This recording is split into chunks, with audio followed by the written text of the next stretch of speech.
Hello, hello. Alrighty, it's working. We're gonna have a look at Illuvium Townhall right here, which happened, I think, yesterday at 4 a.m. That's why I couldn't, at least my time zone. That's why I couldn't participate in it. So we're gonna listen to this one and we're gonna play some TFT while we do that. Yesterday I managed to reach diamond rank in TFT. I'm pretty stoked about that. And now next goal is master. Alrighty, we start this and let's see what they got to Welcome say. everybody. Good to see you guys here. We're got Illuvium Townhall. We got Aaron Warwick here. I'm sure most of you know him. Kieran was supposed to be here, but he couldn't make it. He had something come up. So lucky for you guys, we have Aaron and TSG as well. So good to have everybody here. We got a lot of community questions posted in. We'll try and get through as many of those as possible. We also will take questions from the crowd. If you guys want to just click the raise hand button, we'll try to get you guys as soon as possible. But yeah, a lot of interesting stuff's been going on the past week. Here, hold on 1 second, sorry. Oh, dog's barking. Always dogs. Almost perfect. Yeah. So, yeah, it's been an interesting week, from everything going on. So, yeah, I think it was about time we needed to have another town hall, get some questions answered, maybe get some updates from Aaron on whatever you got going on, Aaron. I know it's a lot. So, yeah, maybe we can get started with like a general update on how things are going and what you've been working on personally, I guess. So at the moment, we're trying to focus fairly heavily on the final scoping of like everything that we need to get into the public beta. I've been saying this for 2 years, but some people, I guess, hear what they want to hear sometimes, but that is that the public beta is not the perfect final build of the game. We will never have a perfect final build of the game. The whole purpose of this entire project is for it to be decentralized and grow over time with different games. So what that means is every time we add a new game, it adds more complexities in terms of the interactions between those games, which is definitely a good thing. It's what makes it end up being a little bit more like that open world MMO style without actually having an open world MMO. In some ways it makes it better than that, and then obviously in other ways it's a lot smaller in scope, but that's been the plan from the beginning. Anyone who's heard any of my interviews would know that I tend to use the phrase emergence and simplexity a lot, which basically just means build simple things, and then when those simple things interact with each other, they can sometimes arise with really fascinating and complex outcomes. So what we're trying to do is work out what is the bare minimum that we absolutely need to get the game off of the ground. Part of that is with obviously the different private betas that we're doing. We're very close to having what we would call private beta 2 for the overworld to come out. So you'll see an announcement about that very soon. And once that's done, there will be another private beta, which is, we're just calling it private beta 3, which would be another update for the overworld and for arena, which would include PvP. That would be the first time that people will be able to play against each other in arena mode, which is what it's always been about for that game from that perspective. So really it's about, taking all of the things that we need to do and calibrating that against like what is absolutely necessary. So we're still in the middle of building out the fuel pool, which has had, I don't know, about 10 different iterations of how it needs to be done based on being on layer 1, layer 2. Now there's the partnership between Polygon and IMX, which I think opens up some possibilities for us. But I get it that sometimes people just say when, and they sort of get this entitled feeling that, hey, I just want the game and just give me the game. I'm sorry, but what we're building is very, very complex and never been done before. So every once in a while we'll come across something that either doesn't exist and we need to build it, or doesn't exist, and we need to figure out how to build it. So that does take time, and it means that even though we have internal estimates from the devs and from the rest of the team, we can make mistakes, right? Sometimes it's based on something else that we're expecting to be built, either by an external party or something else. Sometimes it's our own fault, and we just miss the boat on it, and we get the estimates wrong. Sometimes we hire the wrong people, and they're not able to keep up at the pace that we want to, right? This is just all of the natural facts of having such a large decentralized organization. It's very tough to have everybody be exactly cohesive on the same page when you're talking about a brand new startup all around the world building something that's never been built before. And sure, that may sound like excuses to a lot of people, but the fact of the matter is that it's the nature of what we're doing is very difficult, right?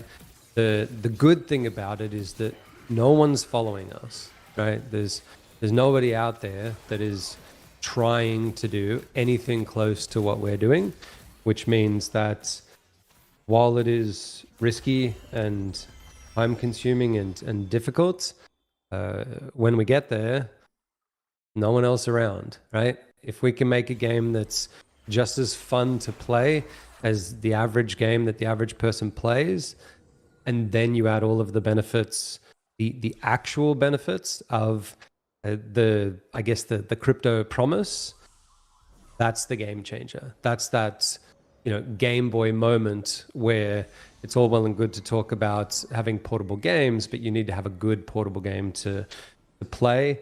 It's all well and good to talk about crypto games and the advantages of them, but you need something that people actually want to play. And it just takes time, and there's definitely going to be a feeling amongst the first people who play the game, which is, I guess, the people that are in this town hall listening now, that there's still room to improve once we go live, right? There's definitely going to be things like, if anyone says, well, oh my God, there was a bug today. Yep, I guarantee you that there's going to be bugs in the open beta. That's part of it being a beta. There's even bugs just in a normal game, and we will fix them. But the advantage of being early is there is a finite economy of a sort, and the people that are going to get in early hopefully can reap the rewards of that. And then once it goes a bit more mainstream, then they'll be in a really, really good position. That's the trade-off. If you go into it thinking, I don't want to put any money into Illuvium, I don't want to give any support, and on day one, I want to be a free-to-play player, and I want my experience to be absolutely perfect, not the game for you, right? That's not going to be how it works. There's definitely going to be some things to iron out, and we'll try to get it to be as good as we possibly can. But, I've never said to anyone that it's going to be the best game that ever exists. I just know that the promise of what it can be is so worth doing that I'm willing to spend almost every hour of my day trying to figure out how to make it a reality. And we've got a huge amount of people, 100+ team members, that also feel the same way, that are trying to achieve the same thing and helping out in whatever way they can. And they do absolutely everything that they can in their power to, make it a reality. And every once in a while, we've had a bad hire here or there where the person is either, not of that same mindset, or just for whatever reason has turned out to be, not at the same caliber that we sort of need. And we're trying to make sure that the team is efficient and, productive. Everything that you guys could want, being the business owners that you guys are, we're trying to make those things a reality.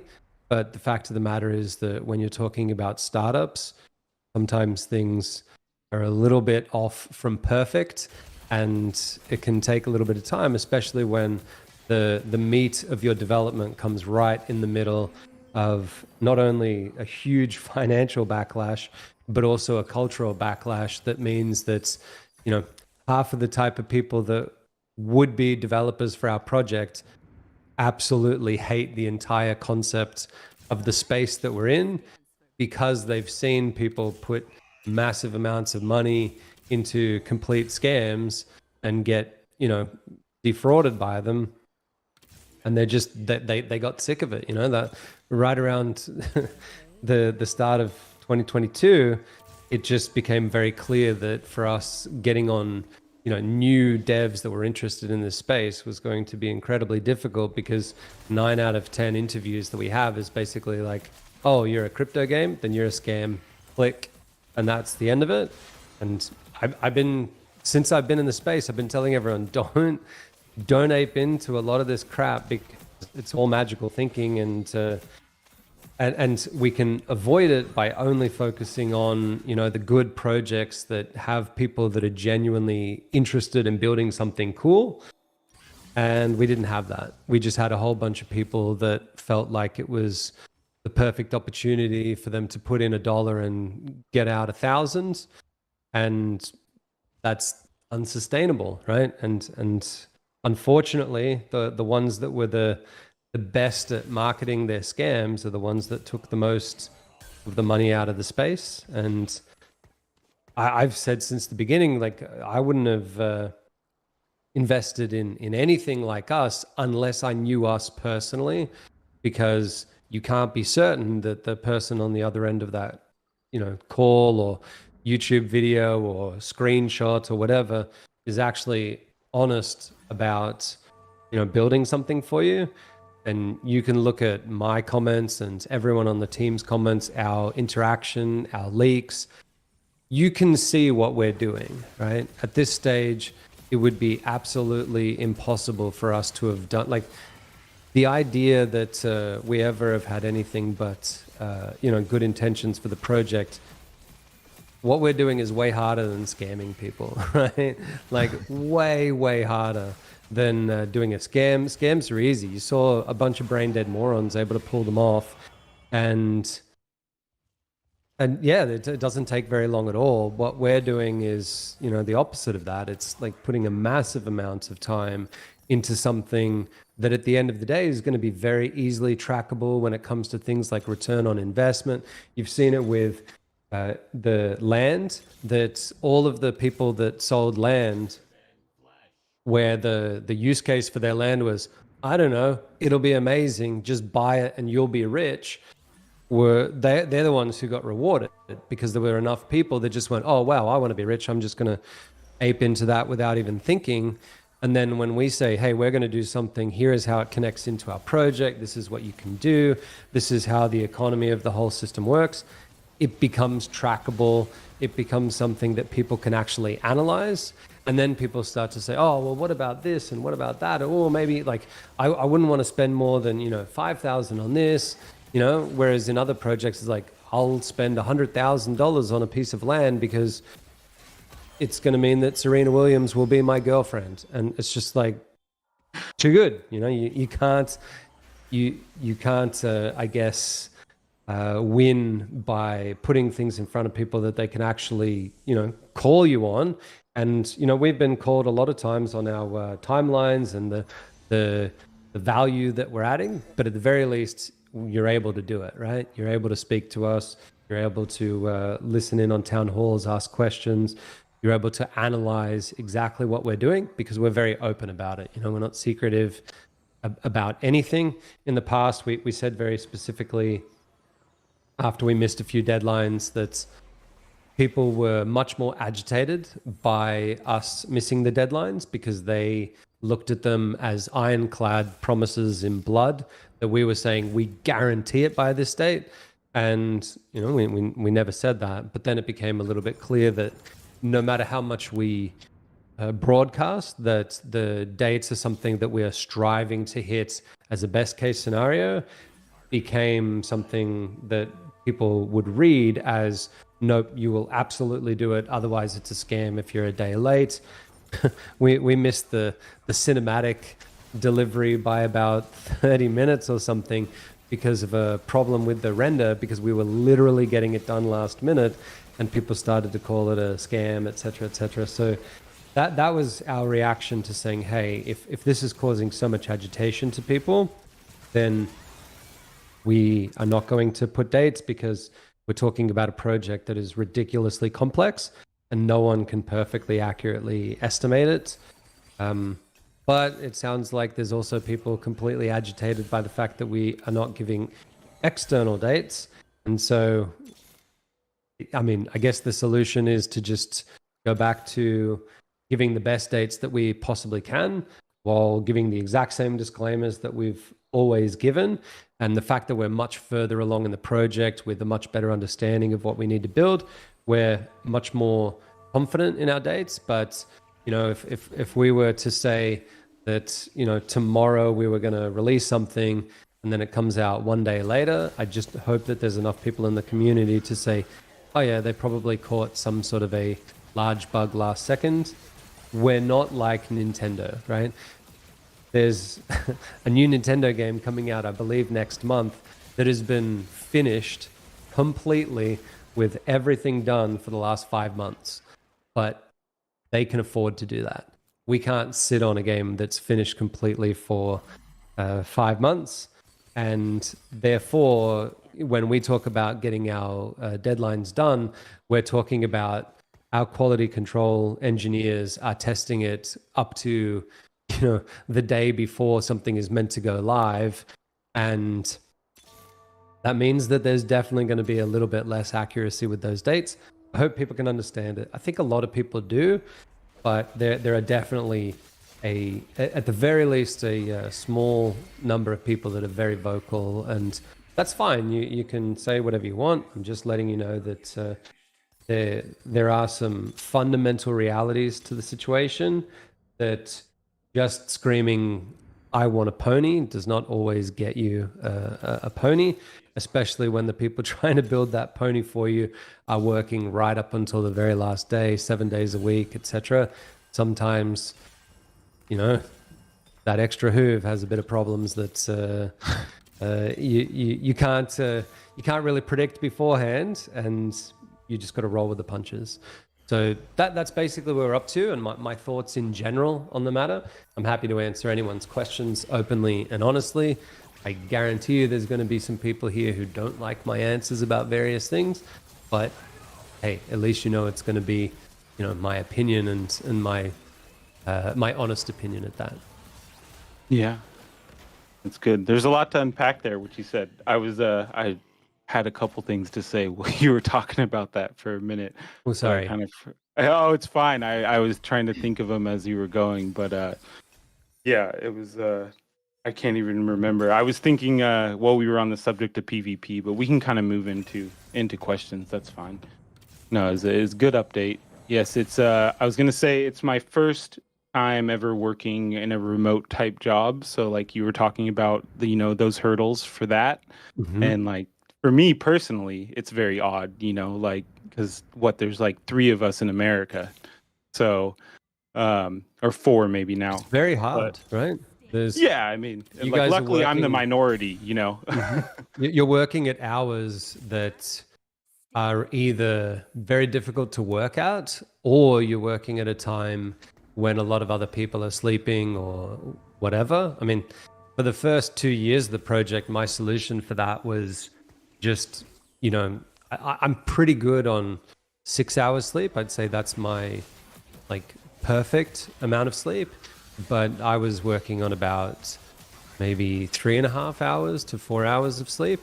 And the rest of the time I was just at the computer ready to answer things. I mean, after we released staking, I was so nervous that there would be problems that I was literally up 24 hours a day for a few days trying to hope that there was no holes in the contract. And then after we found that there were holes that were very hard to sort of figure out, but came around about 6 months later, I was again like not sleeping at all, trying to make sure that we were ready to solve any issues that we had. And so the brute force solution has been my way of doing everything, which is just to be online a lot and just do a lot of stuff. And one of the transitions that we've had to do is when we were 50 people, I could manage almost everyone, no problems, right? I did it all by myself in terms of being the one who could communicate to everyone else the major goals of the project. When we got up past 200 people, that became very difficult, and it still is difficult. We definitely have a lot fewer people. We've removed a lot of the outsourcers once we were at a good enough place that we could take a lot of that work back internally. But it is very tough to be a brand new organization with a lot of people that fairly inexperienced to this type of work, but all over the world in the middle of a global sort of recession, so to speak. And there have been a lot of challenges, especially when 9 out of 10 people that you interview to bring onto the project say, nope, you're a scam.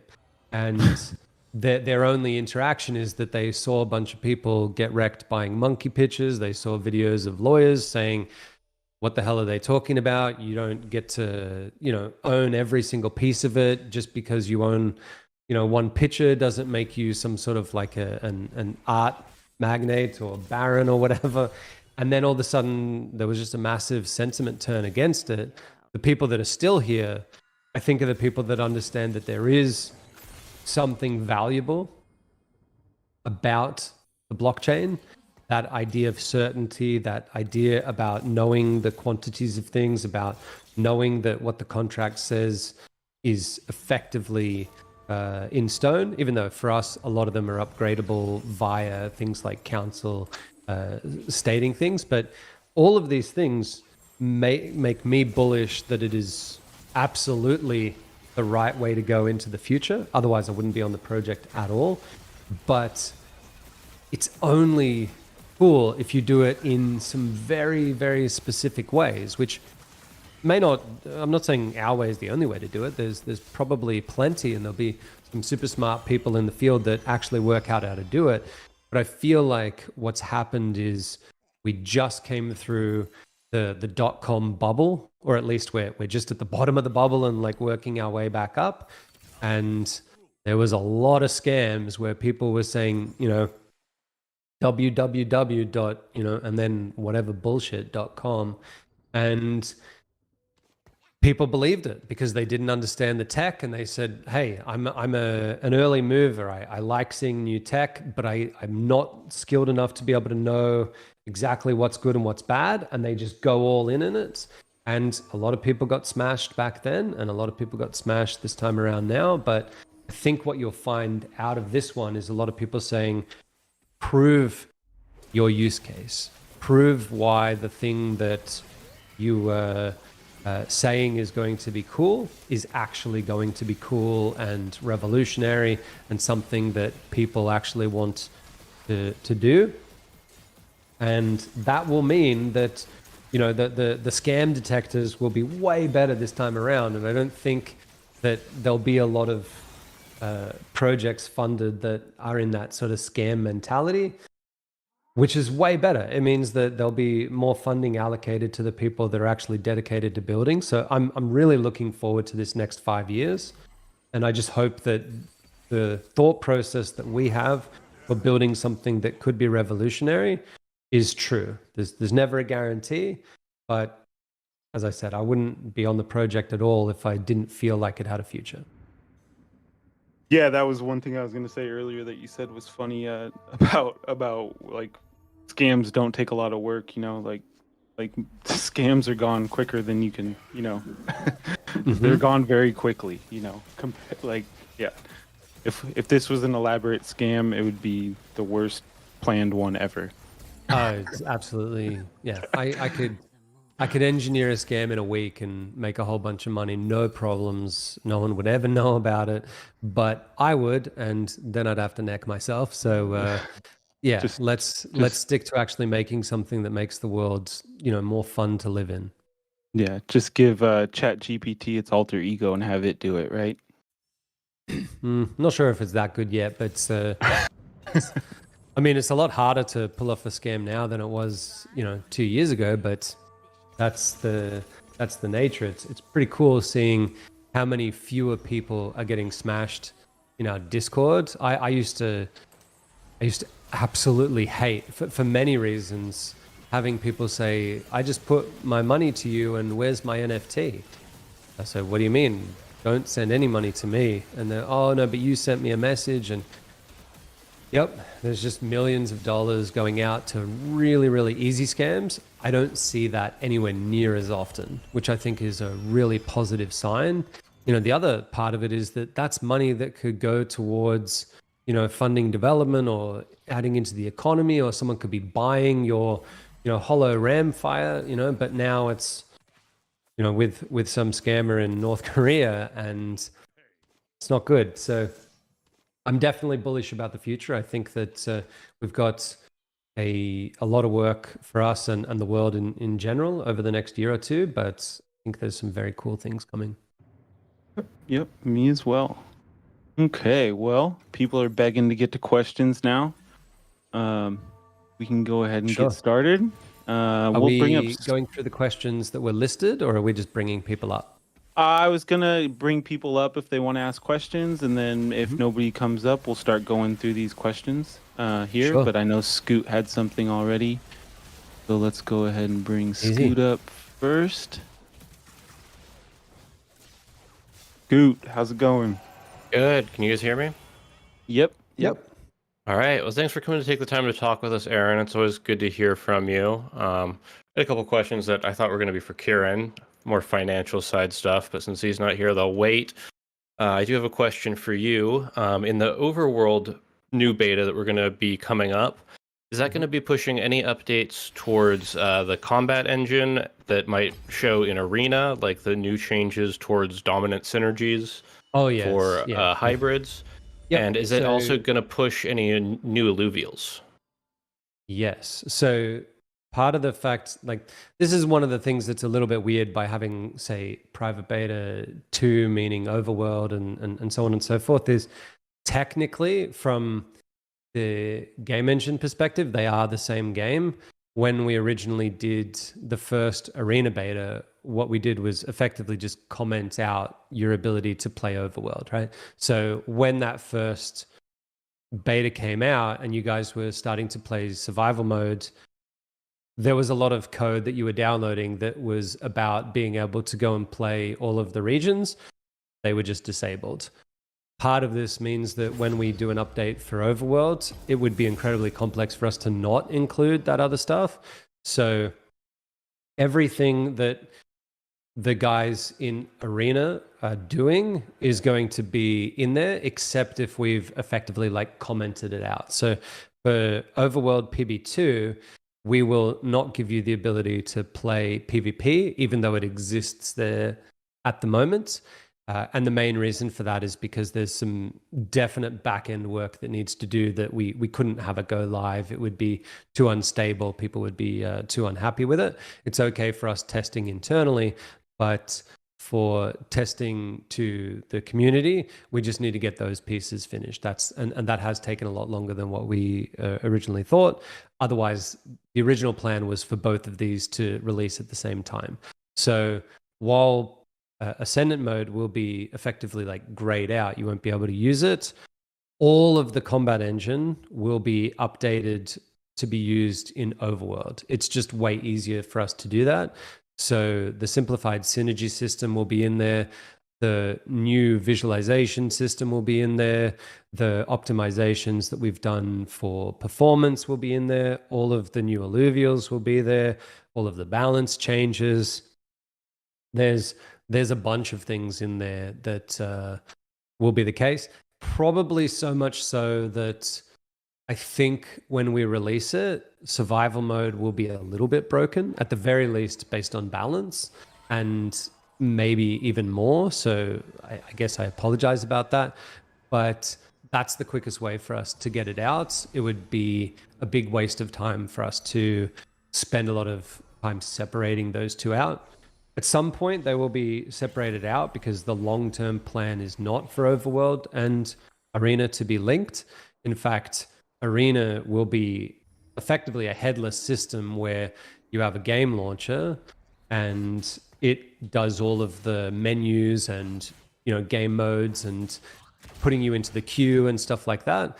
And then Arena will just effectively pop up with you in a match, right? There won't be a game of Arena where you go in and you'll see a menu or anything like that. It'll be a completely headless system. So eventually they'll be split, but you'll get a lot of things in PB2 that are part of the updates to the Arena combat engine. Just keep in mind that there's definitely going to be some level of breakage there because we're currently focused on making sure that all the guys working on Arena are balancing around Ascendant mode, which will be our premier mode for balance. And then what will happen after that, after we release Ascendant mode, is that then we will go back. We'll obviously build Leviathan, which should be very quick because it's almost identical to the Ascendant mode. But we'll go back and start working on Survival, which, by the way, is only V1. And there's 3 levels of progression that we want to build out Survival to be like a really engaging thing. At the moment, it's just so that we could test out a really complicated combat engine to make sure that we could eventually get to the point of it being a cinematic battler. Awesome. All right. I'm excited to get my hands on the new features. Thanks for the answer. No problem. Cool. Thanks for coming up, Scoot. Okay. Well, just while we're on the topic of PvP, because we have a few questions that were sent in about PvP. How long, time-wise, should the average PvP match take? Or what are we aiming for? We're currently targeting like a very fast match being somewhere around about 8 minutes, and like an average match somewhere around, I think, like 12, 13, and long matches maybe going 15, 20 minutes, something like that. Obviously, there's a little bit of tweaking to go, but in general, we want it to be somewhat similar to the cadence of playing like a 3/0 chess match, where you pop into a match, you very quickly see the opponent's deck, come up with a strategy in your mind about what you're going to play first. You have a battle, you adjust, you have a battle, you adjust, you have a battle. Boom, boom, boom, boom, boom. I'm always pushing for that planning phase to be like super short, right? Now, it'll probably be something, I don't know if people play TFT, but when they put stuff out in beta, they actually have longer rounds of planning. And then when it goes live, the first 2 weeks, they actually have longer rounds because people are new and working it out.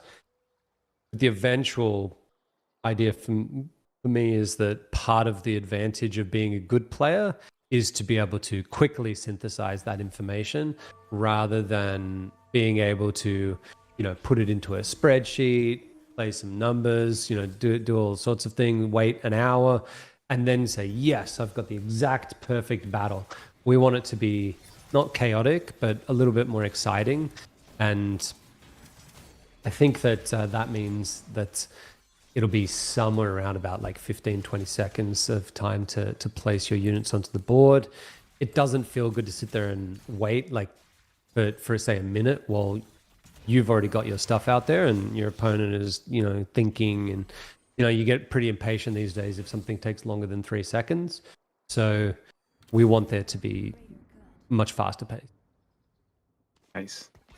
Yeah, I've tested a little bit, and I beat one of our team members who's very good at the game, or very good at TFT at least, So it was but it was yeah, I think we did around like 5 matches and 20 minutes each about. But that was also without a time limit, and I probably took longer than I should have, so It'll come down, but I think 20 minutes would be considered a pretty long match for us, which I think is in the sweet spot of, our ADHD rural population. very short attention spans. Yeah. All right. Okay, thank you. The next question, tournament formats. Will that be available when PvP launches? No. So the difference between a queue and tournament mode is we're willing to accept that there will be errors, bugs, and things like that that can sometimes mean that, hey, I should have won, and I got screwed over by Aaron, etc., etc. For the purposes of ranked queue. But tournaments are a little bit different because it tends to mean that there's going to be prizes there, as people have seen from our sort of approach with Illuvium Beyond, is that we wanted to have snapshots to be able to give rewards to people for that, and we had to push it back a little bit because it wasn't. There were some exploits that would have made it a little bit easy for people to do things. Again, a lot of people super pissed off about that, but at the end of the day, what really matters to us is making sure that there's some level of competitive integrity to these things. So tournaments will definitely not be there, just purely because if we had a tournament and there's like big game-breaking bugs, it's a lot bigger of a deal than just, man, I lost an individual match and I lost a few ratings points because, it could be that we reset everybody's rating after a month of testing things out post the public beta being live. So yeah, we're always looking out to try and make the game like have a decent amount of competitive integrity, because without that you lose those top players, and without those top players you lose that top-down engagement from influencers and things like that. So you can't have it be buggy and then someone gets a giant tournament prize. It won't be there. Yeah. Okay, makes sense. Let's go ahead and bring one of these community members up. It looks like Two Hayes is next. If we could just keep the questions to one question, so we can try and get through as many of these as possible. But yeah, I'll go ahead and bring up Two Hayes. Okay. Two Hayes, your mic is muted. Hey, what's up, guys? Hey, yep, we can hear you. All right, quick question, man. I just want to say I appreciate all the hard work that everyone's doing, and I look forward to the game. So, I see we got a bunch of things going on. Is Arena and Overworld, like, is that going to be the main scheme, or do you think the team's spread too thin in the work, or how do you feel how the work platform is going with everything? So obviously the original goal was to have Illuvium Zero be a mini game, but it represents an opportunity for us to have a game that really should exist in our ecosystem that acts as a core piece. So while that one was originally very small team members, as in like we had 2 people working on it only, and a couple of the art people doing part-time on it, we have since upped that a little bit. It's still a very small team, but we've put a few more resources into that. Most of the rest of the people working on the project are working on something to build out either Arena or Overworld. That's the vast majority of the people on the project. There are people working on things like the merch store, and I guess some people might say, well, that doesn't get us to launch. And it's true, it doesn't. It's not even part of the sort of road to open beta. It's something that we definitely want to do, and it's very far advanced. But outside of the producers and some of the web people, it is not taking away from Overworld and Arena in any sort of a way.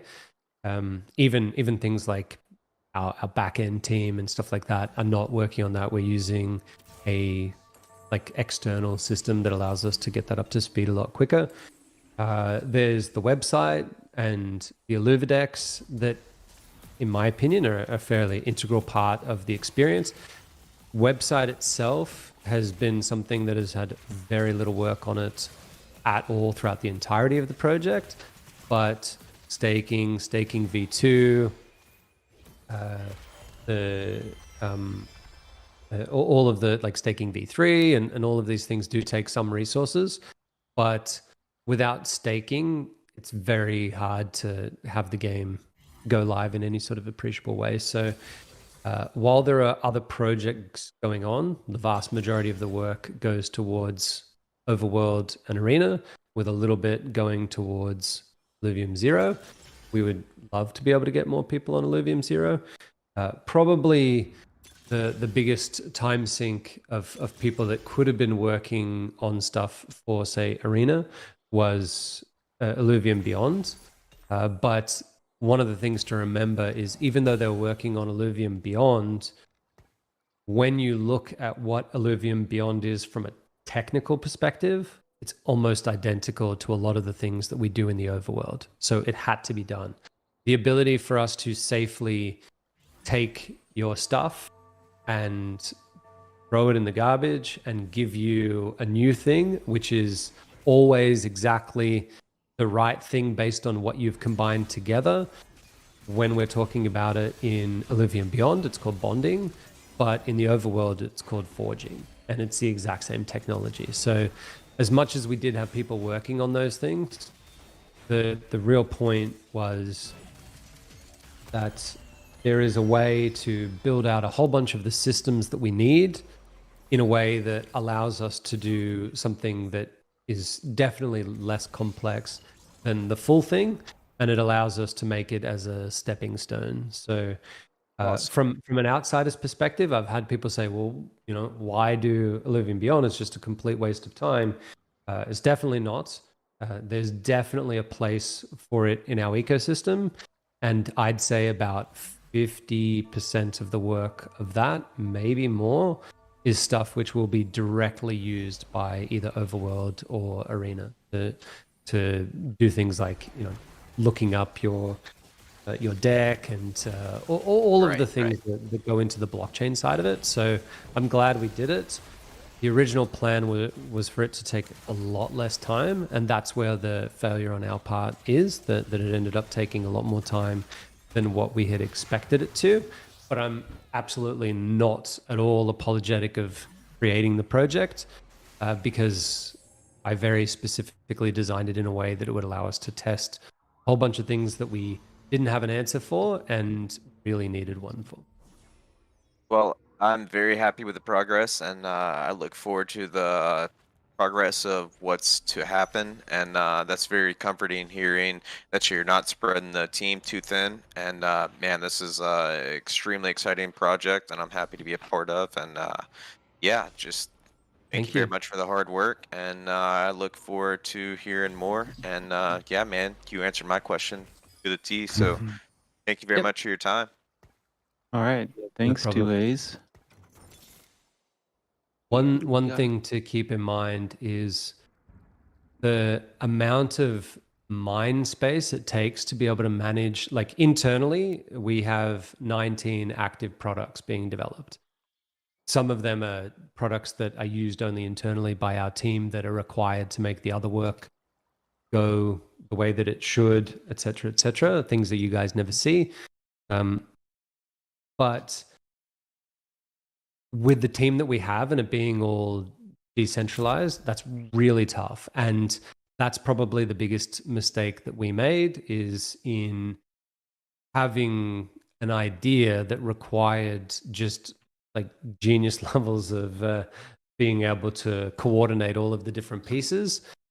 And so what will happen in the future is, like, we have not made any new projects for a very long time. And once we get out the beta, we will focus almost exclusively on upscaling the features of all of the games that we have initially to get them out to be what we would consider to be like a full game. And then we will build just one game after that. And that'll be one game built on the back of a whole ecosystem that has had a lot of the problems solved for it. And that'll be so much easier than the current state, which is that, you know, there might be 50 unknowns and 30 of those unknowns depend directly on each other. And it just explodes in complexity. And anyone who's worked with us on the project knows, I mean, it's even hard to like onboard people onto the project to get them to understand things. I still will have meetings with people that have been on the project for a year, and they'll ask me a question, I'll explain it, and they'll be like, whoa, I didn't know that we were doing that, or I didn't know that that was going to be how this will work. That's so cool. It's like, yeah, because you're going 100% on building out that one thing. Very hard for you to be expected to look back and read over 3,500 pages of other documentation to sort of fully understand the system. I would say that probably Johnny is the only person on the project that fully gets all of it. And that's a testament to just how smart that guy is. Yeah, there's, I don't think there's anyone else that fully knows what's going on everywhere. Yeah, I will say, like that was one thing I was going to bring up earlier. I've been internal now, like a year, just over a year now. And so if that was a jab at me, I'll take it. But not a jab at anyone. No, I know. I'm messing with you. But it's very hard. Yeah, before I try to ask you like any questions internally, I'm always like, just search the documents, because I'm sure Aaron wrote it down somewhere. If it's a thing, it's written down somewhere. Yeah, I want to make it clear to anyone that if I say you're not Johnny, that is absolutely not an insult. There's only one Johnny. Yeah. All right. Who do we got next? Manchas, we'll invite you up. Just a reminder, let's try to stick to one question. We got a lot of questions here. And you're on mute. Yes, can you hear me now? Mm-hmm. Yep. Yes, thank you. Hello everyone. Hope you're great. Thank you very much for giving me this space. English is not my main language. I'm from Argentina. Hello Sam Withers too. Big fan here. Hope you're fine too. Aaron, you are saying really good stuff. I mean, I think the majority here would probably agree that you got our attention pretty hard, right? That's nice. That's really nice. I believe we all appreciate your time here, Aaron, Taryn, and Rich. So, Aaron, believing that you won't have any challenges would be like a super twisted way of being optimistic, right? Of course, you'll have challenges, and I hope you think that too, because if not, well, my question here wouldn't make any sense. So I want to ask you, can you tell us a very difficult challenge that you believe that you will have in the short term? I mean, let's say 1 year from now, it could be like onboarding people from Web 2 or attracting them, or something of the bugs you were mentioning, or PvP itself, or whatever you believe that will be like super big challenge. And very much in advance. Probably the biggest challenge at the moment is going to be to build the fuel pool in a way that helps the economy overall, in a way that we sort of made a mistake with SILV. There's a lot of help that we've had internally from economists to work out how that will go, and every time we've spoken to them, they've said, yep, what you're suggesting makes sense and it's good and it will work. So the reason why I'm scared about that is because the fuel pool is something that we thought up a long time ago, and the concept of it has not really changed. And it's a bit like the Monty Hall problem. You don't expect to be right the first time around, and you expect that there's going to have to be a lot of changes to things as you realize how it fits in with so many other pieces in such a large and complex project. And so when you get, say, 18 months down the line and someone says, yeah, your initial thought was actually the spot on correct one to go ahead with, it just brings warning bells in my head massively, because you're probably wrong about something, right? There's got to be got to be something that we're missing. And with SRV, I saw it from the beginning, but because I was not like super into the crypto space before, I had to leverage off of a lot of other people that were not just inside of the team, but also people outside of the team who said that this would be a good thing for the project. And I just had to say, okay, there's no problems. Then, you know, it turns out that there are some big problems with it. I mean, obviously the biggest problem that we had with SRV2 was the leak, and I'm not talking about that. I'm just talking about the general idea of it from the perspective of what it gives to the community. Ideally, what SRV2 should give is people should be like seeing everyone claim SRV and then realizing that instead of 9,862,273, there's now, you know, one less SRV, one less ILV that could ever be in circulation. And they should be celebrating that because that effectively increases the price of the token, right? It should, right? In all theory. But what ends up happening is it dilutes some of the buying power because now people can buy using a token that they claimed early and all of that stuff that I mentioned 2 years ago. But the downsides were supposed to be leveraged by the upside of the token just being more valuable because of that. And I would say that there's probably less than 0.25% of people that are looking at that seriously and saying, wow, right, the burn rate of ILV is good, and so therefore it's like bullish for the token. No one cares, right? No one's looking at that level of analysis. So it's sort of like you get the punishment side of it, but you don't get the reward side. With the fuel pool, there's a lot of things that could happen there to, you know, make it not ideal, right? I mean, we could easily have a system where we just say, nope, you just buy everything from us. There's no Illuvidex, there's no whatever. And that system would be so easy. Everyone has done that since the beginning of time, and we know it works, but it only works in the context of a system where there's some company running it. And what we want is to have a living, breathing system that is run by the aggregate of all of the people that are interacting with it. That's the eventual goal, is to have the Illuvidex be this economic engine that is totally out of our control and is a combination of all of you guys buying and selling and all of these different things. And so I'm certain that there will be challenges around that. We're now looking at building it in a way that will need a lot of testing and stuff like that. It's like the fuel pool itself is fairly simple, right? The math is, while it's complex for people that didn't do math, it's fairly trivial for, you know, people much smarter than me. So that side of it should be really easy. But the way that people interact it, like, again, the exploits are something that people are really good at finding.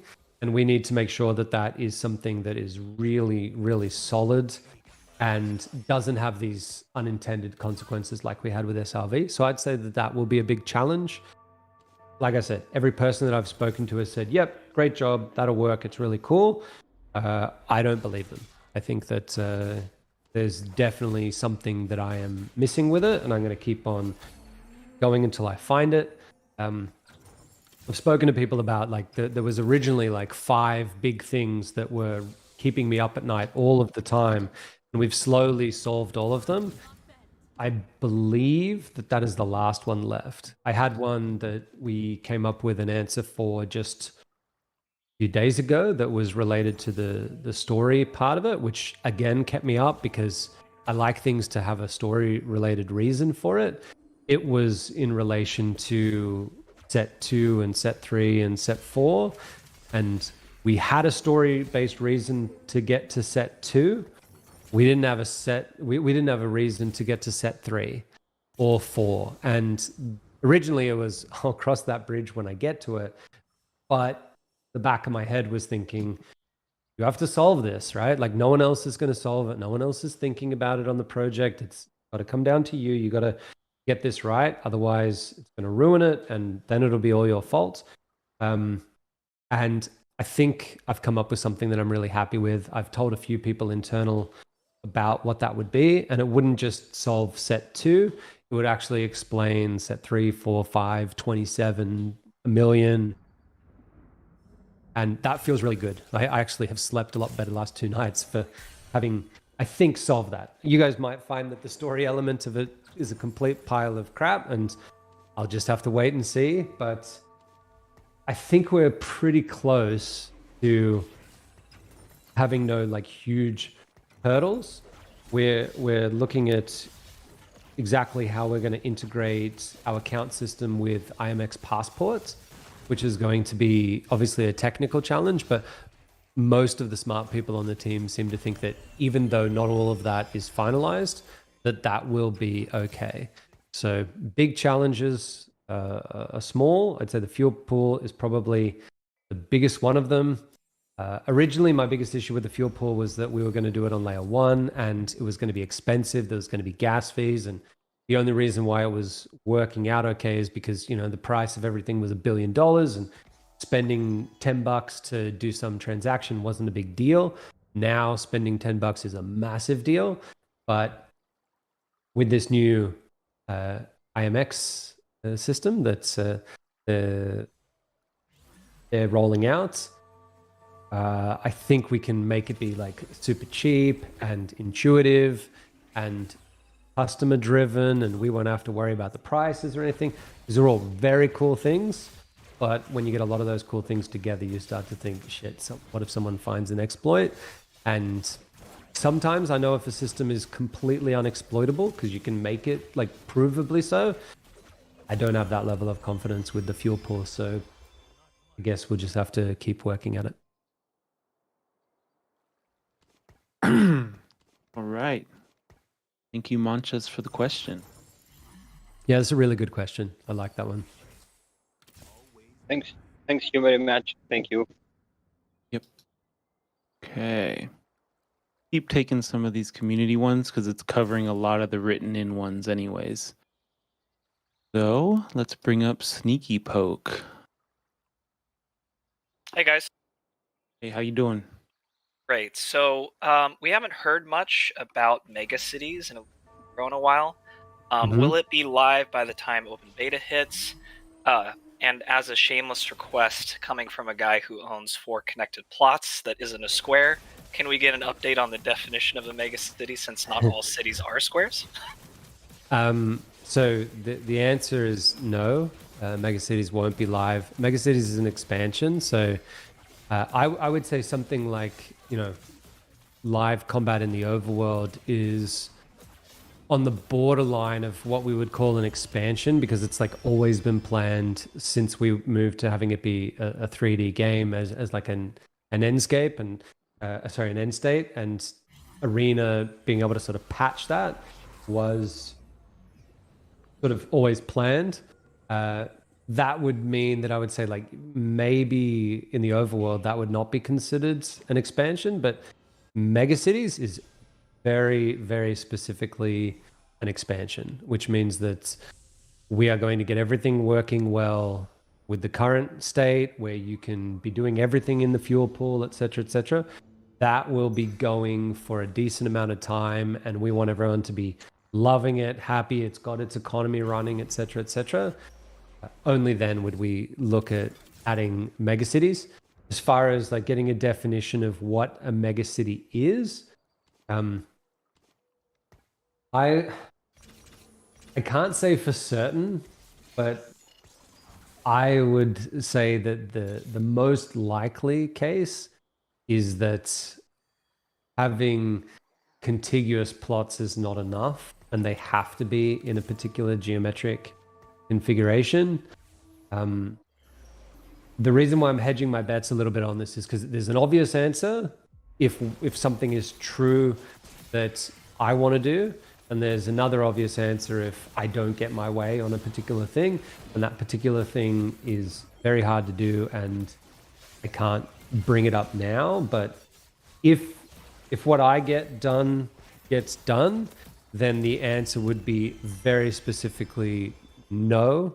You have to have a particular geometric configuration, which would almost certainly be a square.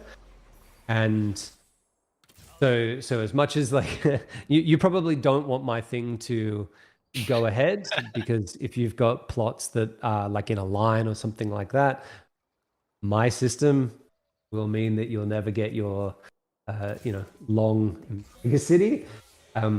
All I can say is that if my system goes in, it would be because not just me, but a whole bunch of other people agree that it's worth putting in. And at that point, I would say it'll be such a better game that there'll be more people playing and more people investing and all sorts of things that you probably won't give too much of a damn about whether or not you've got long plots, because they'll hopefully be a lot more valuable at that point anyway. Fair enough. Thanks. Cool. Thank you very much, Sneaky Poke. It's actually funny you're talking about the cities and lines. I don't know what I saw about like some future city that they were talking about building, like super long, straight super cities. Yeah, that looks very cool. Yeah, But I don't remember where I saw that, but their scope is a little bit bigger than us, so expect delays. yeah, right. Don't give us a roadmap on that.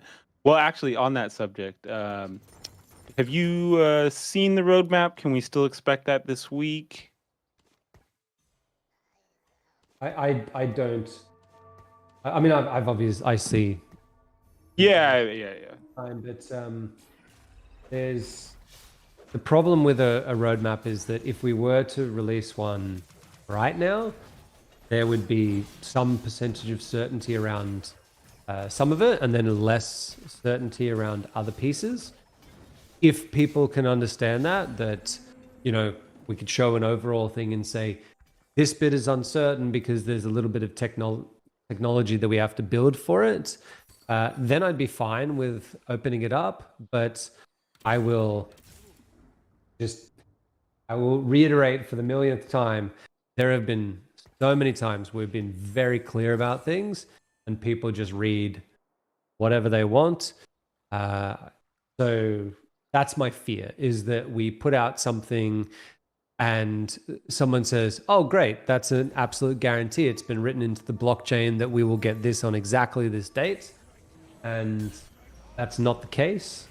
So I'm pushing back on it being released today. I would rather it be released next week or the week after, when we've had enough time to scope out just a couple of other things that we're looking at doing.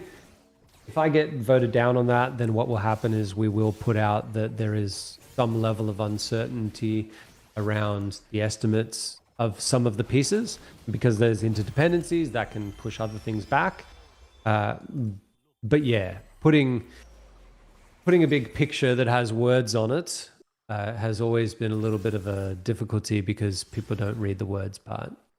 And I know a lot of people get annoyed at me for saying that, but hey, we've been proven right a lot of times that people don't read, and I'm just always going to be scared of that after how many times it's led to problems. Yep, fully understandable. Okay, let's get Jimberino up here. He was next. I'm trying to get through as many as you can, and you just let me know if you need to go early, Aaron. I know it's already over an hour, but I don't know how much time you have exactly. For this, I have plenty of time. So okay, perfect. I'll just answer them, and how it goes. We can go for another hour if need be. I mean, at some point I need to get back and do the work, but I had a really good sleep last night, so staying up until 2 a.m. instead of 12 will be very easy for me today. So it's not a problem. Good deal. All right, well, Jimberino, how you doing? Hello, sir. I'm good. W's in the chat, boys. So I just have 3 quick questions. No, I'm joking. In the overworld, when the open beta comes out, we're only gonna have 3 or 4, correct?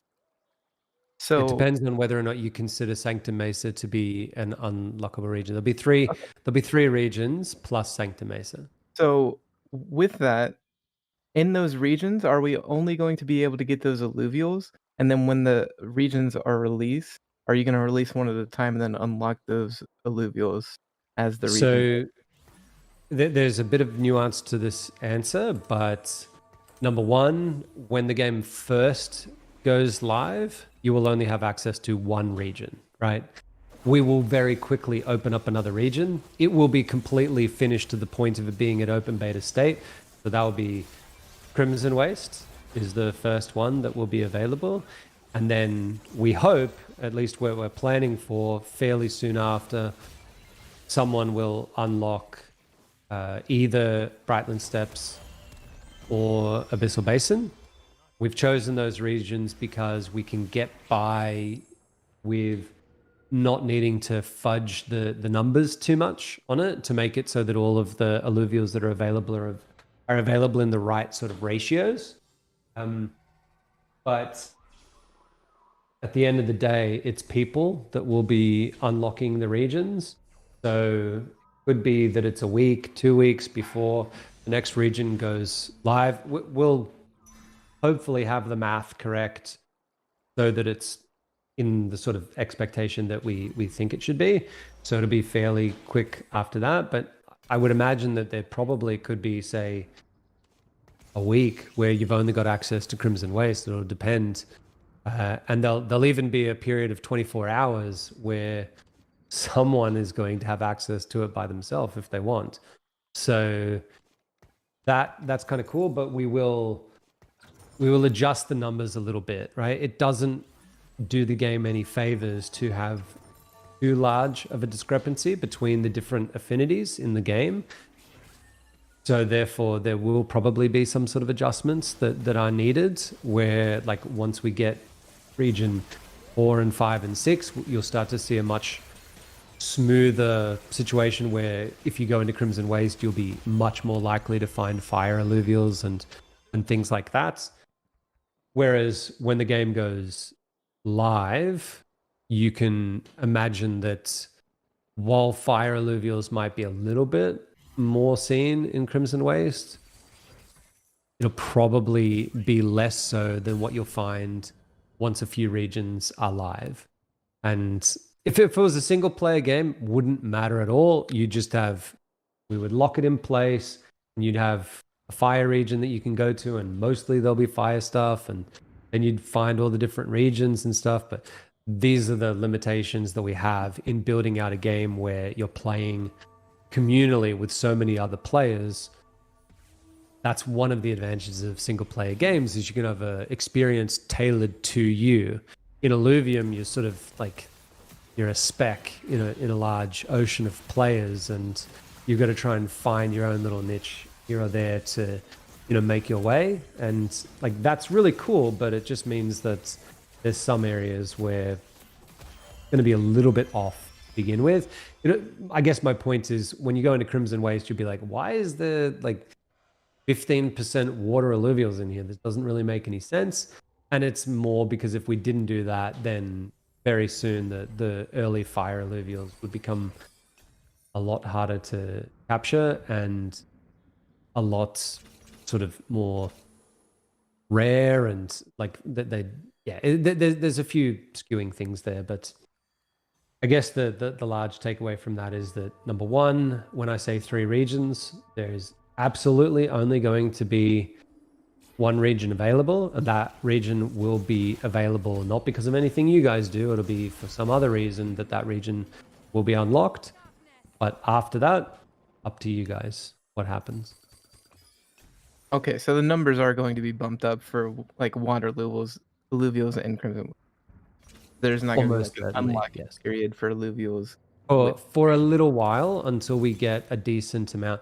It's really after about the 4th region that we can probably make it a little bit more steady. Like there's a reason why Abyssal Basin was chosen, basically, because it can have a few of the different types and feel good. And yeah, whereas Crimson Waste is supposed to be one of those.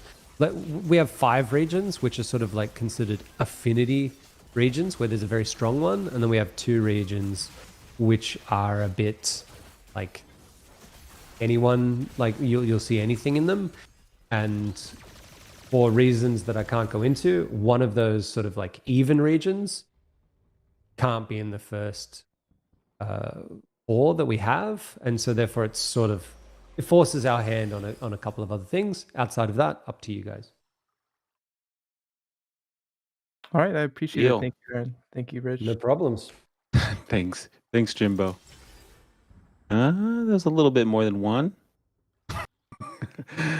Okay, we love Jimbo. Okay, let's see. Oh, actually, while we're on that subject, one of the written-in questions about PB2 for Overworld. Will the leveling system be enabled in that at that point? No, not for PB2. I would love to tell people that leveling will be in there, but there's just a little bit more that needs to be done in Arena for that to be possible. And it's not. So like the general idea is that when you go into PB2, you'll have access to 3 regions. So Crimson Waste, Abyssal Base, and Brightland Steps. You will have access to all of the new alluvials that we're integrating into the game. You will have a backend connection. So all of the stuff will be through our backend, which will solve a lot of the crashes where things were a little bit local and a little bit not. They'll have access to as the community. I haven't been keeping up with the leaks. So I'm going to type something to you, Rich, and you can tell me whether or not the community have seen this. Have they? Yeah. I am 99% sure they have. Okay.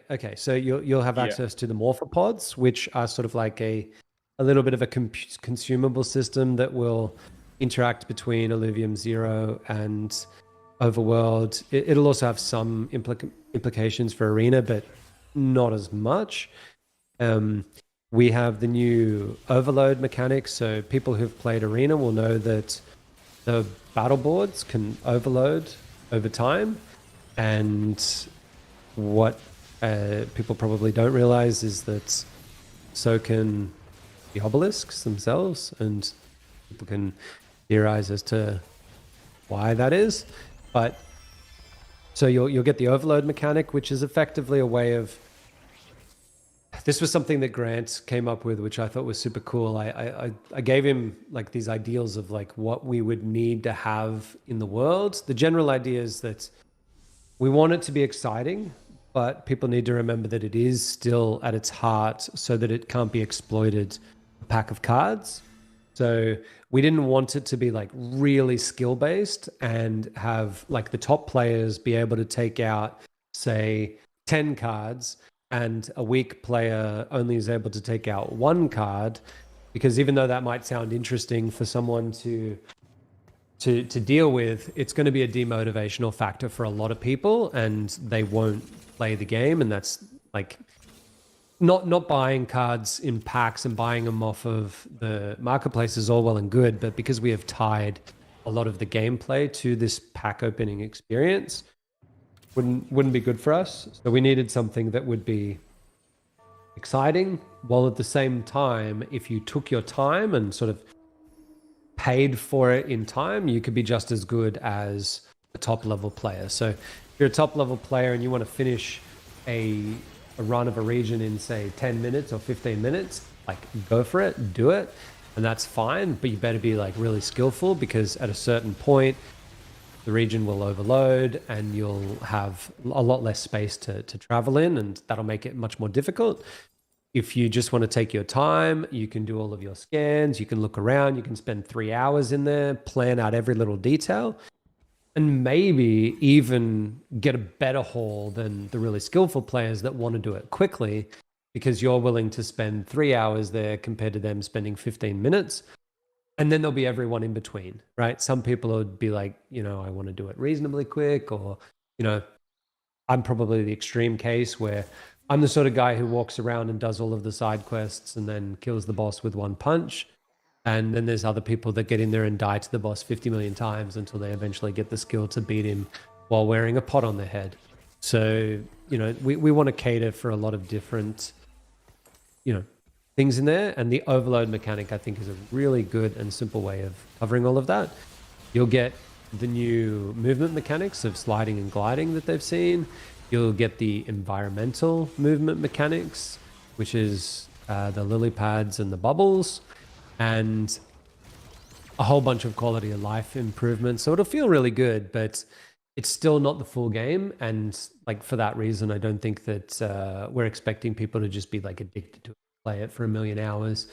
Once we get leveling, then it will start to get really addictive, but it's only when it connects in with arena and you get your own real stuff that the real crack starts to, form at this. And I'm not talking about, holes and things. I'm talking about drugs. All right. Yo. Does that have to do with the pot helmet too?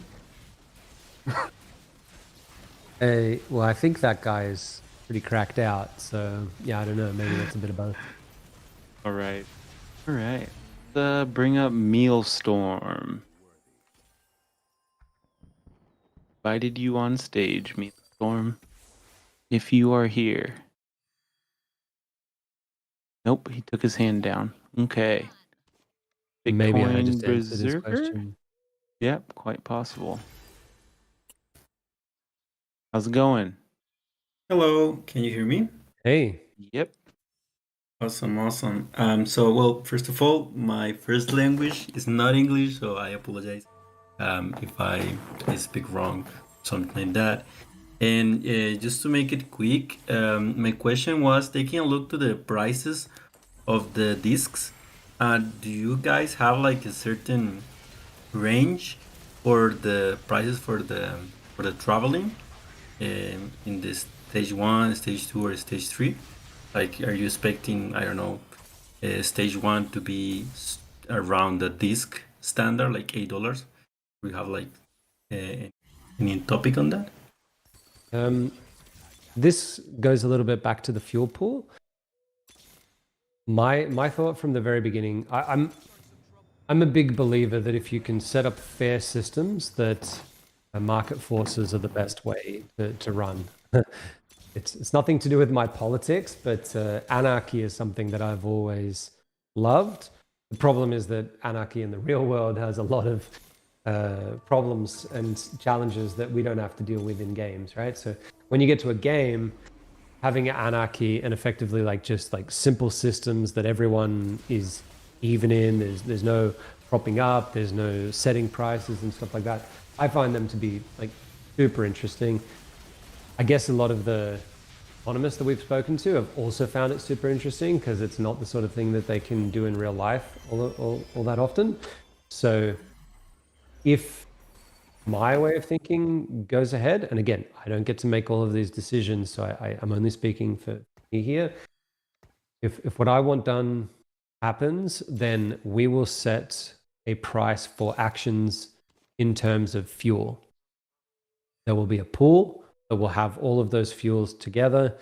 There will be some actions that will require certain fuels, others require different ones.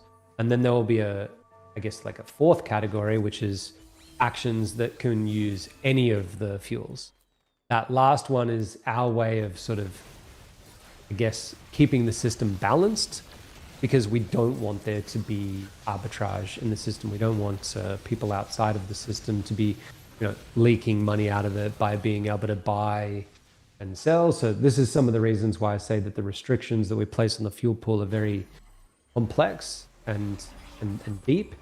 But if that goes ahead, the idea would be that at launch, let's just, for example, say that we set the price to be 1 Krypton is equal to 1 ETH.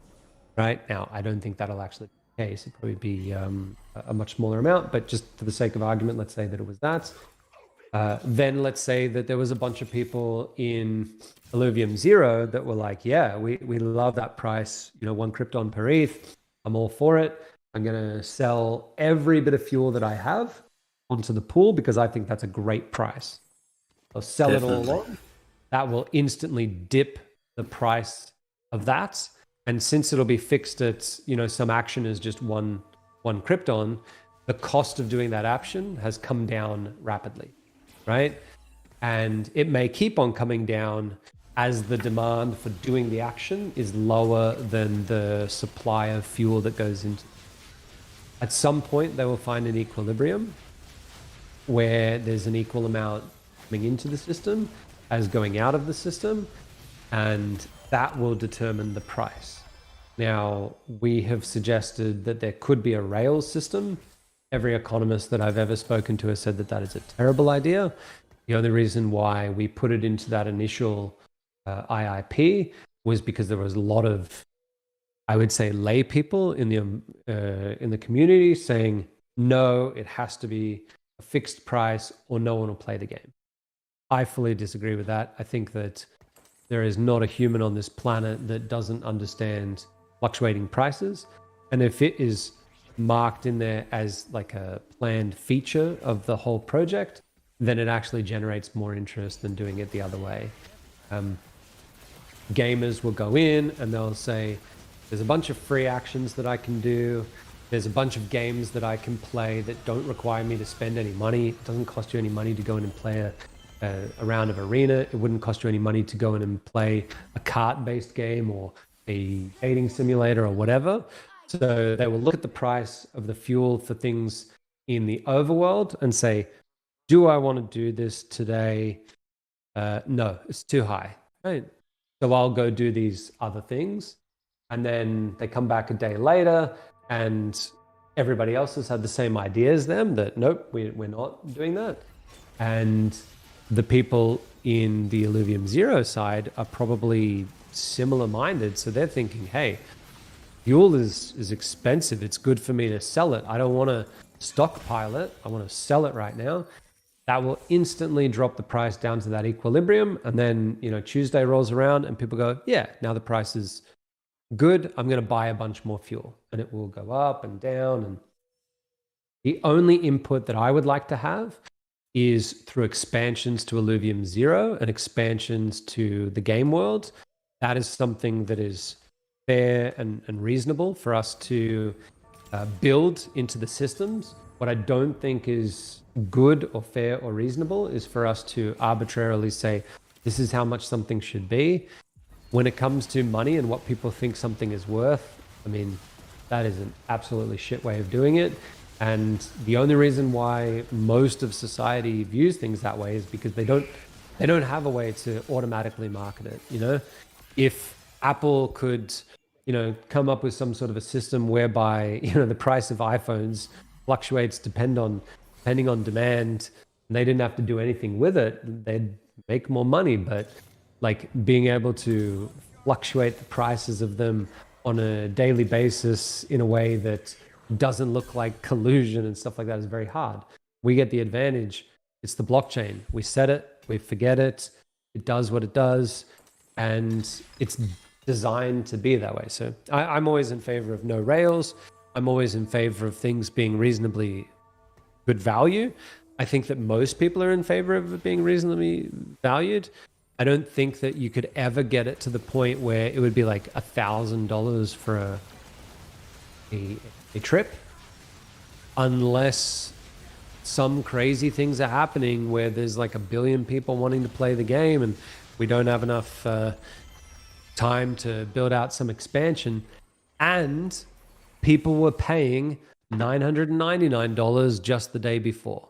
That's, I guess, what people don't understand is the only way it gets to a price that people don't like is if a whole bunch of other people do like that price. That's the beauty of it. Whereas if we just set a price, well, it doesn't move, it stays there. And some people are going to say, screw that, I don't like the price. Other people are going to say, hey, I would have paid way more for it, etc., etc. It's just, I think it's much better to have things run by market forces outside of our control. Okay, thank you. I actually agree with you in that part. So thank you. That was my question. No problem. Awesome. Thank you. Thank you. Who do we got next? Crypto Womble.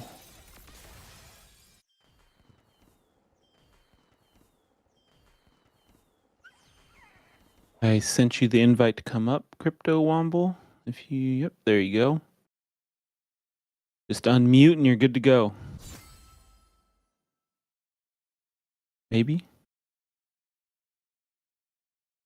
I think we had an issue last time with him unmuting. Well, we can. I'll just go into this other question until he figures it out, but we'll leave him up here. Somebody asked about integrating socials still into like the social aspect for players. Like, how do you see that coming to light still? Will it be something? Aspect? Yeah, like players chatting and. Yeah, I can talk about that. I mean, it's pretty obvious. It's very similar to most games. There will be a chat system which is built into your account, but probably the history of your chat will be local onto whatever device it is that you're on. But you will have guilds, you will have private messages to your friends and other people, and then you will have local chat. When you do guild chat, anyone in your guild will be able to see it, just like 9 billion other games. Very easy. You'll just click guild, see the messages start scrolling up, and you can type, and you guys can all have some fun. If you're doing it privately, you'll be able to sort of like use a / command to pick the username of the person you want to speak to, or just reply to the last person, etc., and you'll be able to send messages privately. Only they will see it. And then, depending on the game, you'll have local chat. So both Overworld and Arena will have local chat. Illuvium Beyond, if it ever got a card game, would have local chat. Illuvium Zero won't for a while, although for the sake of simplicity, it probably will, and it'll just be useless. You'll just be talking to yourself. But that will allow anyone that's, I guess, in the proximity to be able to hear what you're talking about. That obviously means a different thing in Overworld compared to in Arena. In Arena, it's obviously pretty simple. That would be your opponent that you're talking to. You'll be able to mute local chat because maybe spamming, they're using profanity, etc. We'll obviously work on that. And then there'll be some other things that you can do. So, for example, like we don't call it like the chat feature; we call it the social feature. And the part of Arena that will be really cool is that you'll be able to move your drone around while you're doing not you will be, you can do it right now. Not you guys, but with the build that we have internally, you can move the drone around. We're just about to implement being able to show the emotes, which effectively is just like your drone putting up a hologram of their head to show some static 2D artwork. I love these things, and it's probably where I've spent the most money. I'm not a big spender on skins in games, but I love collecting emotes and dances and stuff like that because it allows you to interact with people. And if I'm playing Ben in a game of Ascendant mode and he beats me and then he throws up Atlas crying, then like hats off to him. You know what I mean? Like that is a valid use of your time and money to spend on that.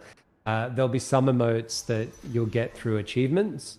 So the one that I've always given as an example is, let's say in Illuvium Beyond, you complete the fire collection, then you will get the fire starter emote. And that will be something that, not many people have in the game unless they're like building out their collections. And you won't have to spend anything on that. I mean, obviously you have to spend on the Illuvium Beyond cards, but it'll just be this added bonus that you get with the game. And spam pinging these sort of things at people is such a satisfying way to troll people that I feel it'll become the lifeblood of a lot of the game, that you can have these unique things. And I'm really looking forward to it. So that's the majority of the chat features that we will have. I've glossed over like one particular thing that probably doesn't make a lot of sense to people. For anyone who's picked up on the part that didn't make sense and wants to learn more about how to make sense of it, too bad for you. Okay, well, Crypto Womble's figured out his mic, so we'll go ahead and get him. This time I figured it out. Can you hear me okay? Yep. Yep, cool. Aaron, thanks for taking the time to jump on a call with us all. And my question relates to what you were talking about with Web3 gaming and being on the frontier of it. And what is it even on the team's radar in regards to like the mental health of the team?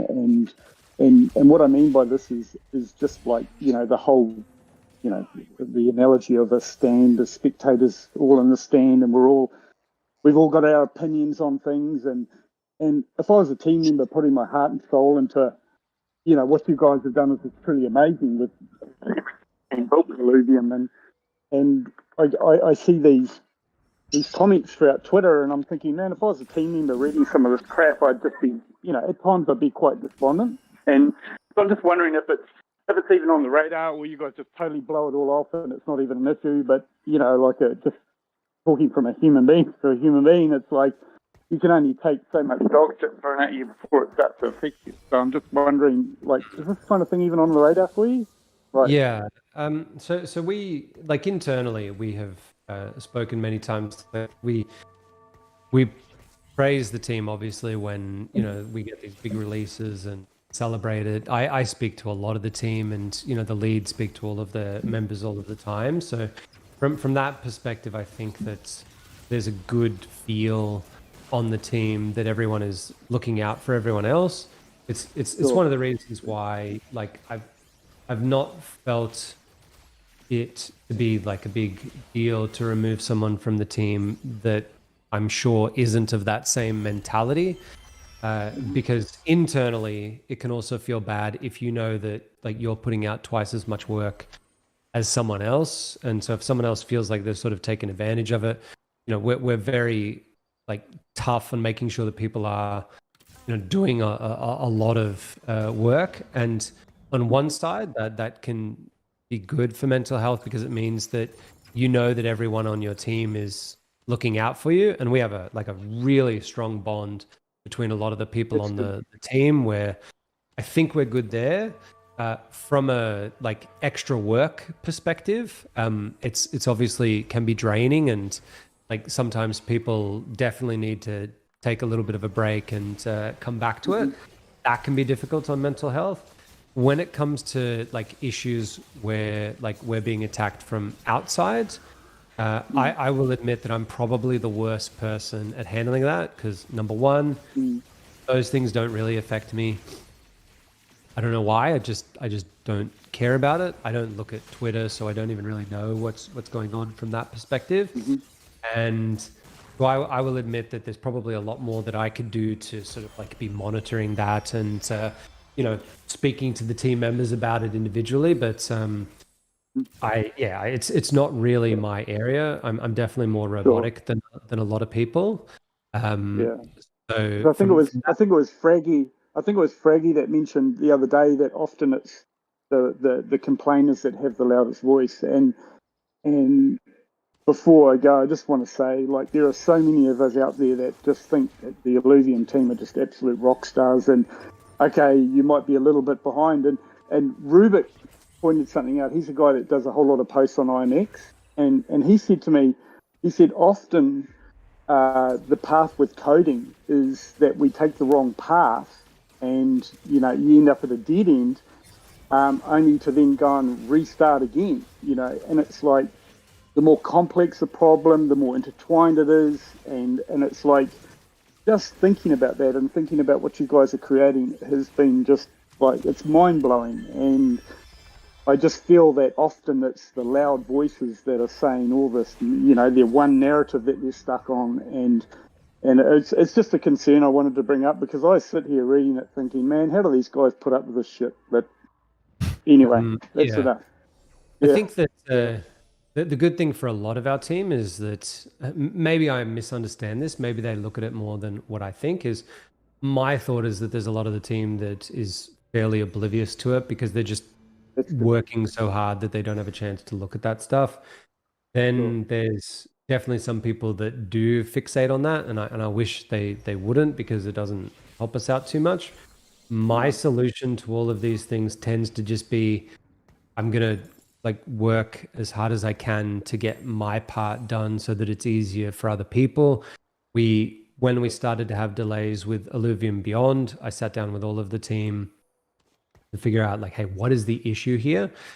And, you know, when we got to the crux of it, where it was like, we need ridiculously detailed, you know, requirements for all of these things before we can start, my response was, okay, well, then we will create ridiculously detailed documents for it. And that's when, you know, a 50-page design document for Illuvium Beyond became a 400-page design document, right? And it just meant that a lot of the problems were solved and they could focus more on the technical side of things. And we're continuing on with that. There's not that much more that I can do outside of sort of like mentoring, and it's definitely not like a strong point of mine. So like internally, I just tell people to ignore it. Don't even look at Twitter. Like, what the hell is the point of it, et cetera, et cetera. But the other thing to remember is that the voices of, you know, people that are criticizing us are more than welcome to do it, and often right to criticize us, right? There's a lot of things to criticize us for. So I've never had a problem with that. When people do it in a respectful way, that's totally fine. When they do it in a disrespectful way, it's also fine. It's just like I will pay less attention to it because it's hard to filter between the people who are just like super entitled and feel like the world owes them something versus the people who have like legitimate grievances. I mean, there's a lot of people that have invested in Illuvium, and sometimes, you know, you look at it and you invested thinking that, you know, a timeline was a legal document or something. And like, obviously it's not, but they might have thought that it was or whatever. And in those situations, it's perfectly valid for those people to be upset. I mean, I've had people be upset that, you know, sometimes they just send money into a contract which we don't control, and they're like, hey, give me back my money. We can't. You put your $20 into this contract, we don't control it, right? Like, there's no way to get it out. And people are upset by that, even though that's not our fault. It's like, I understand it. I understand people's frustration, and that's never been a problem. The times that I will become irate and really get my back up against the wall is when people suggest something that starts to make the core contributors on the team be fearful. Last week, we had someone suggest that they put in an IIP to steal money from or like tokens from the founders. And as we've said from the beginning, right? If the project needs money, it's not going to be a problem. We will do whatever it takes. And obviously, Kieran has suggested he'll put out that IIP that makes that ironclad. But just the idea of that is stupid, and it's something that an IIP can't actually enforce, right? It would be like saying, you know, I want Elon Musk to buy me a unicorn. Like, put in an IIP for it. Like, you can do it, but like, how do we action that? You can't action a contract that is locked, right? So a lot of contributors said, whoa, you know, like, I know that they're saying this about you, but what's to stop them from taking my tokens? And I had to assure them they can't take them because they're locked in the Forge app, which, you know, we don't control, right? It would be ridiculous to have a protocol where we could just do whatever we want with it. That's not part of the process. I mean, imagine if someone put in an IIP and said, if you're staked right now, we can just take your liquidity. That would be ridiculous. You can write an IIP for it, but it's not going to do any good because we have no control over those things because that's how they were built, right? They were audited that way to make it sure that you have these big investors and core contributors and everyone that can stake it, knowing that it's there and it's yours. And when it is unlocked, you can take it and all the rest of it. That's the part that I don't like, is when people sort of, they look to do things, I guess, from a punitive way rather than, I guess, like just voicing their concerns. I don't even care if it's constructive criticism. You can say Aaron's a dumbass, and that's fine, right? You can say that a million times, and in a lot of ways I am, and I'll agree with you on that, and you can move on. But get frustrated when people start to get fearful about, parts of the system that aren't problems, because it distracts them from the work that they're doing. And at the end of the day, the main reason why these people get frustrated is because they want to get an amazing product out as quick as possible, etc., etc. The things that they ask for are counterproductive a lot of the time. And I mean, that's the case with like everything. I mean, it was counterproductive to ask for a set of rails for the fuel pool. It's like asking us to spend more time building something for it to be a crappier system. And that happens 100 times a day, that I'll see a suggestion where it's like, hey, can you do this extra work to make your game worse? And that's what it is. It's people who don't really know, and they're perfectly valid, to come up with whatever criticisms they want.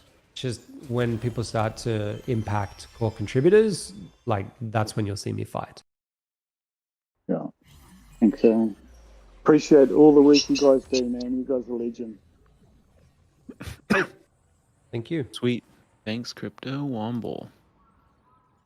All right. So we got some more written in questions. You guys are still free to raise your hands, but I'll start going through some more of these. One of the ones we have here, ChatGPT based one. Have much more of your efficiency increase, or has your efficiency increased since ChatGPT 4? Can you use this for things like bug detection and fixes, or does it help out in any way for the team essentially? The very short answer to that is no. I'm sure that there are people on the team using it for basic plumbing and stuff like that. They need to set up some new environment, or they need to be able to expose some particular variable in infrastructure or whatever. If they're not using it, I would suggest it's definitely worthwhile to improve efficiency a little bit. When it comes to the bigger things, like there's only so many tokens that you can input into GPT-4 that it can pass, and it's just nowhere near enough to be able to get a context for what could possibly be causing a particular bug, right? Like the amount of code that is in the combat engine by itself is just like absolutely staggering. So the idea that you could, like, what would you do? Like paste in, 50 separate classes and say, hey, can you find a problem with this? It's just not there yet. Where it is valuable is, as I'm sure you would know, it helps with announcements. It helps with like policing tone and getting things like that right for marketing messages. Very good at writing out just general documents. What I've found it really useful for, I'd say I'm probably the one on the team that uses it the most, I think. And I use it as a way to do a lot of the boilerplate for our requirements finding. So, for example, I might be building out some new feature or something like that from a requirements perspective, and I'll say, here's what I've got, here's what it's supposed to be able to do. Ask me as many questions as you can think of to try and figure out if there's some sort of flaw in what I'm doing, or if there's some extra things that I need. And it'll then throw back out at me, here's like 70 more features that should be part of it, or at least not so much features, but here's things that you should be documenting to make it clear for someone to build. And 50 of them are complete nonsense. 10 of them are correct, and 10 of them are things that I hadn't thought about, but should be part of it. And so it allows us to make our requirements a lot more detailed, we now do a really good job of it. I mean, I guess I could post into leaks like a single page that shows like a requirements document so that people can see the level of detail that we go to about some of these things. I'd be happy to do that. I mean, it'd be boring as shit for 99% of people, but some people might find it to be a little bit interesting. And yeah, that helps the developers to be able to scope things out, because when they look at it, like in the past, one of the biggest issues that we've had is I know exactly what I want and I know roughly how we need to build it. And like Johnny is been on the project since the beginning, so he's like really good at sort of pulling out that napkin and turning it into requirements. But not everyone is like that on the project. In fact, almost no one else on the project is able to do that. And so the better way of dealing with it is to just make it very, very explicit what everybody needs to build. When we started the project, I was a lot more explicit with certain things because I knew them very well. So the combat engine had a lot of work on it, whereas a lot of the web stuff that we did was, you know, people just asking me questions and Johnny asking me questions and then them going and building it. Now that we've got 20, 30 people working on a project that are all in different time zones, you need to be very specific. You need to say, at this point, this can happen. These are the three things. This is where it goes, et cetera, et cetera. So it gets a lot more detailed. And there's just, like I said, there's just no one like Johnny who can do that. Johnny took the land sale IIP, and with the team, that's how the land sale was done, right? It was effectively no requirements documented besides that IIP. And the IIP had, I don't know, what, maybe 3 pages worth of stuff to it. Whereas Illuvium Beyond had about 50 pages worth of documents for it. And I thought that was enough. But the big pushback from the team was like 50 pages is not enough for us to communicate with each other and know exactly all the little ins and outs of it. So from about October through December, we sort of built that out to be something along the order of maybe 350 pages worth of documentation. That made it go a lot quicker. That's what the team have said that they require, so that's what we're doing. And I'm doing that for everything. I have to retroactively do it for a lot of projects that are going to get things improved in the future. For example, that was never done for the Illuvidex, and so I've got to do it. And that's probably the most difficult part of my job at the moment, is just day after day writing hundreds and hundreds of pages of documentation. So ChatGPT has been quite a bit of a help on that. It's not everything, but it certainly has allowed us to be, like, from the requirements perspective, Nick is now starting to do a lot of them, and I'm teaching the game designers how to do it in the right way. But even if we said there's roughly 4 people on the project that are doing those formal requirements, for a team as large as us and with the amount of projects that we have, it's a very hard thing to do, right? And it's not like I have other things on my plate to do as well, but I can't complain, because then when I give the project over to the team to build, what I'm asking them to build is ridiculously difficult as well. So it's a two-way street. It's tough for me. It's tough for them.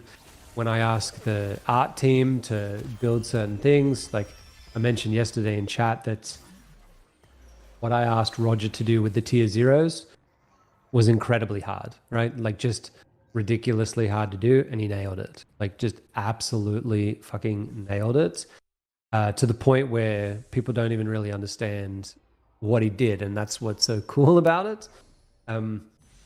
Everyone on the art team gets given these like monumental tasks to do, and they do them. So it would be a little bit rich for me to complain that, you know, pre ChatGPT, that, you know, my life was tough, because, you know, part of my job is making it tough for all of these other people to make ridiculously cool things, and they're way more skilled than me, and they're doing a much more challenging thing than me. So the work that the team is doing is what inspires me. If we had a bunch of lazy people not doing much on the project, I'd find it a lot harder to do my job. But I find myself just like desperately trying to get things done for them because they deserve it, and I owe them to make it easy. You know, like I was supposed to have something done by the end of today that someone else needs, otherwise they're going to start to be delayed, and I will do it. No matter how hard it is, I will get that done because that person is a champion and they deserve to not be delayed by me fumbling around being an idiot. So I've just got to figure it out, you know, and that's happened a lot of times. You know, you get put under pressure to support excellent people, you step up to the plate, you know, and I think that everyone on the team has felt that at some point or another, where they look around and they say, holy shit, everyone around me is like ridiculously talented. I got to lift my game. That's how I feel every day, Aaron. Me too, mate. Me too. Every single freaking day is exactly the same thing. I look at what people have done and I get it. I'm right there with you. All right. I was going to say, I don't know exactly how much you use ChatGPT, but I do know that Jeremy loves it as well. He always shows me cool new stuff that ChatGPT is doing. So I'm not certain of whether I use it more than him, but I will say that I have 3 separate monthly subscriptions to it to overcome the limitations. the limits. So I could be wrong, but I'd say that I'm up there. Like, Yeah, I think he's outside of only got one. I mean, I could just use the API version of it now and to just pay on a per token basis. That might actually be better. But for the stuff that I do, it's a bit more conversational. If I was a dev, I would be almost certainly using the API to build something really cool. Yep, it's definitely made some things a little bit quicker for me, at least. And yes, I've seen Auto GPT Scoriox. What is it? Oh, Auto GPT. Yeah, look it up. All right. Let's see here. Oh, let's bring Nijafe up. Get a question? Jaffe. Hey, how's it going? Hey, can you hear me? Yep.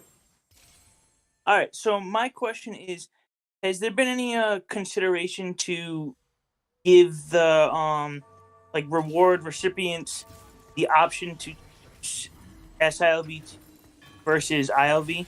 Like, for example, for the Illuvium Beyond rewards, I think if they could choose the SILV2, then it would keep more money in the system instead of ILV, where they can't just spend it again. Yep. So the original idea around that was obviously yes, that we wanted to do that. One of the problems with SILV2 is, I guess there's a leak that you would say, and it's technically not a leak. It all comes around. If people were logical, it wouldn't be a problem, but people are illogical, and therefore there is this extra way for people to use it. If there was no way possible for people to, you know, sell SRV2 into the fuel pool, it would be definitely the way that we would go about doing it. But the real answer is that we're not 100% set on exactly what we do with in-game yield. The first ones that we do will be very simple, but like the long-term plan of it, probably there's a little bit more automation around it, and just there'll be something to do, but we'll need to monitor it as the game progresses. It's definitely something that I can imagine there being a whole bunch of IIPs around as time goes on.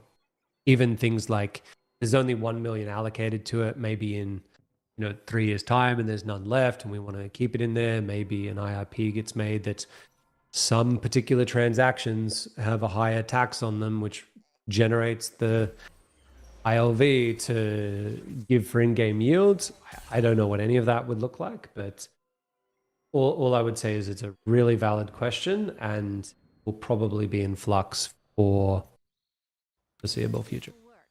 Do you think there'll be a way to possibly swap between SILV2, ILV, and ETH, like on the Illuvidex or on IMX, without having to pull it off, pay gas fees, and then make the swap?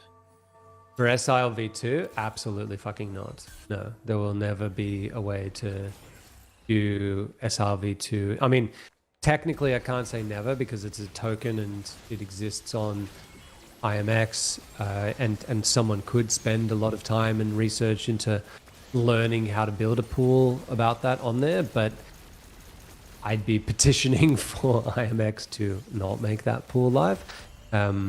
So no, I hate the idea that there's any sort of access to SRV2 to taking it to anywhere but our system.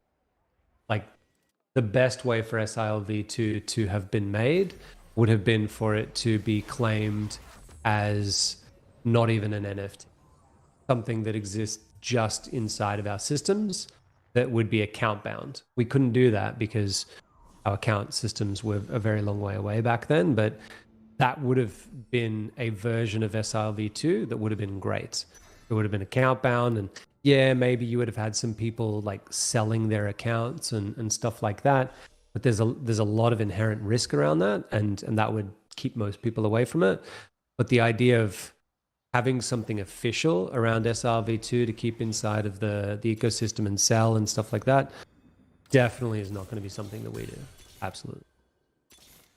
All right. Well, thank you. No problem. Thank you, Joe. Hey, thank you. Okay. Let's go to this. Kind of came up in the community earlier this week, but how about what is the incentive for people to play Illuvium Zero free to play? How can you keep players engaged, and how do we get them to come? How do we keep them playing? I think an idea came up this week about, I believe it was about free to play stuff. So, I think it's hard for me to look at this question seriously because there's a very obvious answer, but I have to remember that we're in the Web3 space, and so sometimes people, I guess, forget that the whole reason why we're doing games in the first place is a game is just another word for utility, right? Crypto is, as a whole space, something that is desperately searching for utility, for it to be worthwhile and valid, right? Bitcoin is a great thing to have as far as like utility and stuff like that, but it's taken a big hit recently because this idea of it being digital gold and in a recession it goes up, sort of as it currently stands, proven to be like obviously wrong. Why? Because it just doesn't have spending power. Like, you can't use it in the real world for any sort of meaningful things. I mean, there's obviously some, and there's plenty of stuff you can use it for, but for it to be recession proof, like gold, it has to be something that people are always willing to buy. And at the end of the day, the utility has to be, I can get stuff, right? If your Bitcoin can't be converted into stuff like a fridge or food or whatever, then it has less utility. I mean, this is just my opinions, but I think it's fairly obvious. What we should be looking to do is getting these cryptocurrencies to be something that is not tied to fiat, right? There should be a conversion between the two, but they need to be decoupled. It needs to be obvious that you can go to your grocer and pay a certain amount of Bitcoin or ETH or whatever it happens to be and buy a sausage, right? If you don't have that, then you don't get that sort of resiliency and that disconnection between recessions and stuff like that. I mean, obviously there would still be a problem with that, but as in, like, during recessions, people are going to lose a lot of money and it's going to take a dip, but you want it to be like so much so that you get a lot of capital being reallocated from like normal shares and stuff like that into things like crypto, right? Why are games a real key for that? Because games are utility, right? They're not a They're not a sausage, but they are a way of people saying, my life is fine or good or bad or whatever, but it's better when I play a game.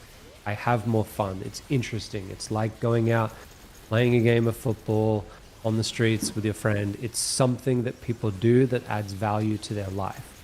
And if you can do it by paying for it in crypto, then you have instantly made the whole proposition of the blockchain much stronger, because you have actual real world tangible things that people want to do. So when people say like, why would anyone play, free to play version of Illuvium 0? That's nonsense. How could anyone ever play it? Because it's a game, and because games are supposed to be fun, right? No one ever made money out of SimCity. People still played it. People still paid to play it, right? They paid to play the free to play version of the game, right? That's effectively what happened. They went to the store and they spent $50 or whatever it was to buy the game, to go back and to be able to not earn any money out of it. Why? Because it's entertainment. It's something that makes our lives better. It's something that builds up our cognitive abilities, right? That's the reason why games exist, is because they tickle all of the base parts of, what it means to be a human, and people are willing to pay for that. So why should there be a free to play version of Illuvium 0? So that people can look at the game and say, hey, that's really cool. That's something that I want to do. And if people want to then pay for a speed up inside of that game, even though they're getting no monetary reward for it, they're doing exactly the same that is done in a million other games. So the answer is, why would someone play that? Because it is fun. If you have this extra tier on top of that, which is, hey, after you get really good at it, maybe you want to go and spend money to buy a plot of land because you're really good and you can, get fuel out of it and stuff like that and become a part of a bigger system. People will gradually move over to that, and that's obviously where we want them to be, but it doesn't need to be everyone, and there'll be a massive amount of people that just play the free-to-play version and then spend hundreds of dollars on speed-ups and stuff like that without getting any monetary reward out of it, purely because it's a fun game. Is it as good as the current version of Cities Skylines? No, that game's been around for a very long time, and this is starting off as a much more simple game. But over time, it will become better, and it will start to connect into an overall universe. There'll be story elements around it. There'll be all sorts of things that go along with it. If we do what we want to do, then it no longer just becomes this standalone fun game. It becomes something that makes you part of a larger unity and a larger universe. I will say that I just went and downloaded SimCity like last year again, like the latest one. Yep. Yeah, I'm a big SimCity fan, definitely.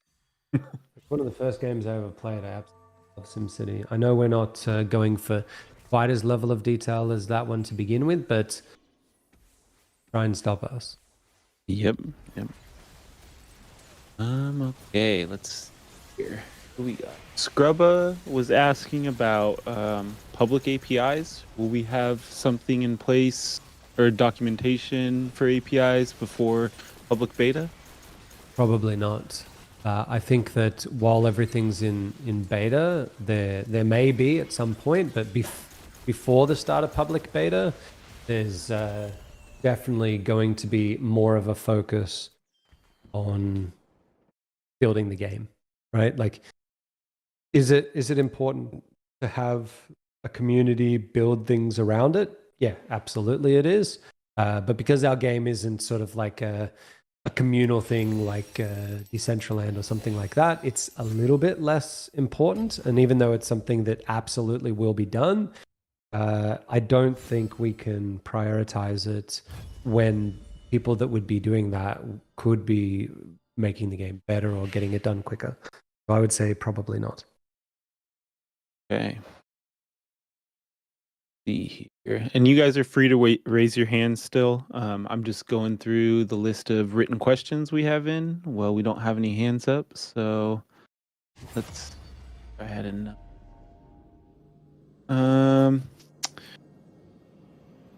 okay, after PB3 and Overworld PB2 is the next stop for the 2 games open beta. I guess you kind of answered.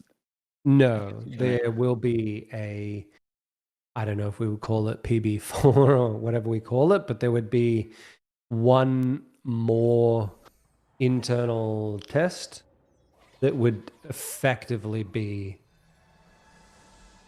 open beta, but without things being live and like connected to a non-testnet blockchain, right? So there'll be one more there where we like get people to try and exploit it when it's sort of, you know, still fake money type of a thing, just purely because if it gets exploited, it's like, imagine if someone finds a way to mint infinite RAM fires. It's very hard for us to go back after that and fix it. Like we can, but the whole point is that we want it to be as like decentralized and decoupled from us as possible.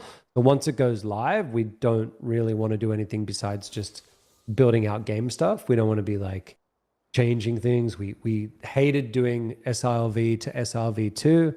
So the idea that we would be, you know, removing a collection and saying, whoops, we stuffed up, sorry, everyone goes back to some previous state, you know, some snapshot, that would be like a really bad thing. It could be better than some other catastrophic thing, but the best thing is to just test it before it goes live. So there probably will be a PB4. Yep, makes sense. Let's see here.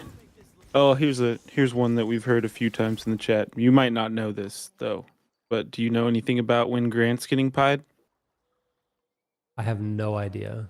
He said he would do it, and I don't know. Apart from me like going over to his house and doing it myself out of my control, he should. A little bit of a leak there. Yeah.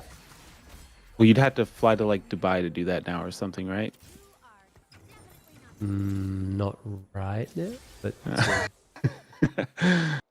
okay. Let's see here. Next up, do you know which regions will be ready after Brightland steps in Abyssal Basin? Yes. Not going to tell us though. Perfect. No. Works for me. Let's see here. We got one. I think he already came up, but we'll let him ask. We're already over time. Two Hayes. What's up, guys? I'm back. I appreciate the time that you guys are spending. I just got a quick question.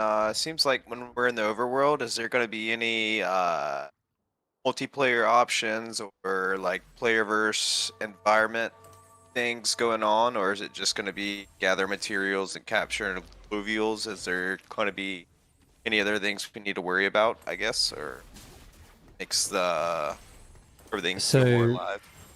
So the eventual plan is to have there be multiplayer, but it needs to be done in a very special way. You know how there's been people who go to the point of murder because someone stole their loot and stuff like that. This would be like that on steroids. Yeah, so the idea is that the eventual goal is to have a multiplayer version of it, but we need to be very careful with that because you'd be sharing things with other people, and we just need to make sure that that's done very, very fairly. Before that would be combat with alluvials in the overworld, which has always been the plan, but not something that could be part of the initial scope because it's obviously incredibly complex to do. Before that, there will be combat with some of the plants and possibly other things in the region that will make it a lot more dynamic. And there will be, it's not multiplayer, but it's not single. I don't know what you would call it, but there is something planned, which I really, really want to get in for open beta because it is super important for the social aspect of the game. I don't want to talk about it much more because I already hinted at it with my comments on chat, but I have Well, I talked about it in appreciate the everything past. that you said, man. Yeah, you've answered my question. I appreciate your time again, and I look forward to the future. And cheers, everyone. Have a great night. Sweet, Thanks, thank you. man. Hey, almost. Sneaky, I'm gonna bring up gang just because you've already asked. Oh, he put his. Oh, I invited him. Yep. Hey, how you doing? Hey guys, how you going today? Good, Very good. well. Appreciate your time. Just got a quick question regarding Illuvium Zero. So I remember reading and listening about there's going to be special blueprints and stuff that I guess you could call it version 1 land people are going to be able to find and mint. Is this only going to be in season 1? Yes. And also, if you, I guess everyone's going to build at different rates depending on what tier of land that you have.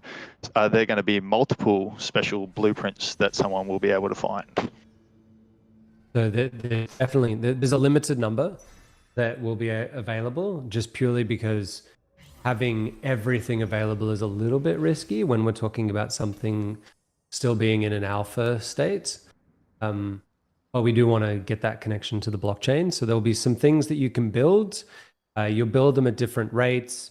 It will mean that, the major selling point of the land is not quite there. Of higher tier land is not quite there because you can't generate the fuel just yet. But you will have a region that is planned out, and you'll be able to see what's the best way to maximize different tiers and stuff like that. It's not as good as saying, hey, if you're tier 4, you're going to get this amazing extra experience compared to someone who's tier 1. But that's just the nature of having everything be reset when we go to the launch live. Okay, as they're obviously not a specific date for season 1 starting, but I'm assuming it's going to be in the next few months. It's I mean, we wanted season 1 to be underway already. It's just that we have run into a few snags, but as soon as we fix them up, season 1 will go out. Well, the reason why we're limiting it is purely for that reason. We can't have there be like complete chaos with the build and exploits, but as long as we can have it be reasonably secure, then it'll be okay. We'll launch. So we're very close to season 1. Awesome.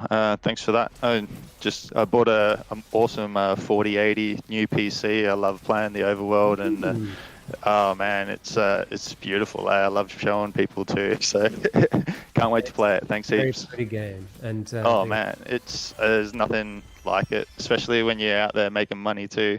It's a good one to be able to tell the wife. Know what I mean? Abyssal Basin, to me, even though it's meant to be like the ugly region, looks just gorgeous. Like I love it. I bought Abyssal Basin land just for that reason, man. I think it's going to look amazing too. So thank you. Yep, no problems. Thanks for your question. Thank you. Cheers, guys. Sir. Okay, Sneaky Poke. Sneaky Poke. Hey again. Thanks for the question. Will wild alluvial levels in the overworld be restrictive? So, like, if I enter a stage 3 on day 1 of open beta, will they be too high level for my team? Does that make sense? The game won't sort of take into account time when determining what the level of your opponents is. It will take into account time when it comes to rarity, because we have a bonding curve that sort of compares all of the weights of all of them over time. So if something is super, super like more sought after. It will become harder and harder to spot, but levels will not. They'll be on a steady system, which will mean that when you first go into the game, even if you want to spend money, you're probably better off doing either like a tier, like a stage 0 run or a stage 1, right? So you go in there first, you're level 1 ranger, you've got no items, and then you pay to do stage 3 travel. It's going to be really bad for you, and we're going to put a lot of warnings on that to let people know that like this is bad. This is like the equivalent would be, you know, you're a little kid and you've got to capture a packet of cards, but your pack of cards weighs 500 kilos. It's just going to smash into your face and crush you, and you're not going to catch anything, right? So you got to catch the normal packs and build yourself up until you become some big beefy dude who can catch 500 kilos, right? So there will be some restrictions. I don't think we'll make it 100%. I think that it would probably be not ideal to just tell someone, hey, we know better than you, you can't do stage 3 travel. But it could even be something where if it becomes a problem, we either restrict it or we say that you can only do it after you get to a certain level or something like that. The reason why it's not the end of the world is because some person can spend a lot of money to buy your really rare tier 5 shards. And then when they go into a stage 3 region, if they're pretty smart and they've got a couple of things, it could be the case that they win the battle and they can capture it and they can sort of bootstrap their process. And to do that bootstrapping, they're just spending a ton of money. And the reason why that's okay is because they'd be spending a ton of money on the Illuvidex by buying it off of other players. So I don't want to be too restrictive with it, but your fear of like getting wrecked is something that we're looking at too. Okay, thanks. Thank you very much, Sneaky Poke. Let's see. We got one that goes back a little bit to APIs. How about, will you make an API like allowed for external wager sites to access for match history and stats? Not specifically for wagering, but there will be APIs. But as I said, it's not super high priority. It's definitely something that is needed. The point is that anyone doing that sort of stuff is not building something internally, and this is the sort of thing that like Nintendo doesn't do any of those sort of things because it like takes away from the time of doing it. They don't have to build any of the blockchain stuff, and so you know when someone says there's a team of 500 people working on Breath of the Wild for 6 years. Like, we've got a team of over 100 people, but there's a decent number of them that are having to build out stuff outside of our systems. And so it just does mean that there's less manpower working on specific things. And we don't want to limit that manpower by as much, especially for things that are not considered essential. Yep. Agreed. We got one from, I guess Taryn brought it up for some community members, but what, I guess, is there any sort of timeline you see on the level system being implemented? I mean, I know you already mentioned that it wouldn't be in the next beta, but has it started being developed and all of that? Yeah. We've managed to find a few people to work on the team that don't hate crypto, and that means that we've got a little bit more capacity on the dev side than we did previously. So a lot of these things are being worked on. The leveling system is a fairly simple thing to implement, but because it's so intrinsically linked to balance, one of the traps of doing it really early is you start to balance the game around that, and then you change that, or you change the balance of the game, and the other one goes out of whack. And because there's so many things in flux with the combat and stuff like that, the value that a Ramfire gives you, how many mastery points, etc. Because of all of that, I think it's better to do the leveling system a little bit more late in the piece, because at that point it becomes a lot simpler once you've got a little bit more stability with everything else. Good deal. Okay, what else do we got? So what will the pace of updates be when PvP goes live? Essentially wondering, community feedback, like how fast will you be able to implement changes and feedback? Yeah, I mean, we get that all the time where people say, why aren't there, like, isn't there an update on Arena every 2 weeks? Because we want to have a stable branch view, and then the branch that we're building all of the features on is inherently unstable for a long time after that, because we're building features. We're building huge features that can change lots of things. So it's never been the case that in the private betas that we are going to just be updating you every week with different things. It would either be completely wasted when it comes to like balance changes and stuff that are never going to be used at the final version of the game, or you would just end up with a lot of broken things, right? So I think people just have to be a little bit patient. I know that everyone wants the new shiny thing every couple of weeks, but prior to open beta, the pace of updates is always going to be a lot slower, because it's going to include things like integrating another, 14 lines of alluvials. There's a lot that goes into that, right? There's features that need to be built, there's optimizations that need to be done, etc., etc.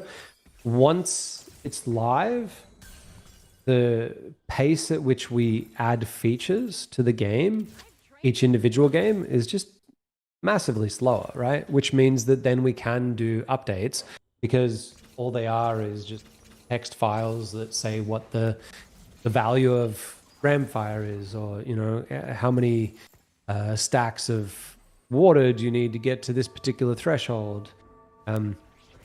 All of that needs to be probably on a 2-week timer. I think that's a good cadence, and that's what we plan to do. But while we're going from building out survival to ascendant, don't expect us to give you 14 updates on survival in the meantime. Is it slower than what we wanted? Yes. I've already given a lot of reasons today as to why. Illuvium Beyond definitely took a lot of the team, not the specific game team, but teams that could have been building things for PvP away from it. And the other thing to remember is that that didn't stop the Ascendant mode people from doing what they're doing, right? They are one of the strongest teams that we have in the whole organization. There's not a huge amount of people working on Arena as a whole. There's obviously a lot of artists that do various bits and pieces for it, and a lot of tech artists. But for devs, it's a very small team, right? And they smash out features. So many simulation features have gone out in the last 6 months, so many bug fixes, so many new things that needed to go, like proximity triggering and synergy triggering, and the new targeting system, new synergy system, optimizations, the visualization has improved. There's just like a massive amount of stuff, a lot of which players don't really see, but they're working as hard as they can. So all it means is that the original plan for the game was when we launched live, we would have half of the 150 alluvials. Now it is almost certain that when we go live, we will have all of them, which was always going to be the better experience, but it was going to be like, we were going to be art limited, but with the dev side just being a lot slower than what we thought that it was going to be.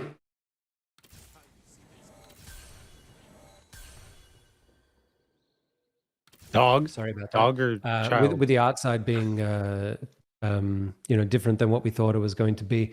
Like dev has taken a bit longer, and that's just meant that the dev team has to like finish off their things while the art team continues to like keep trucking along, and it means that the game will be a lot more balanced when it goes live.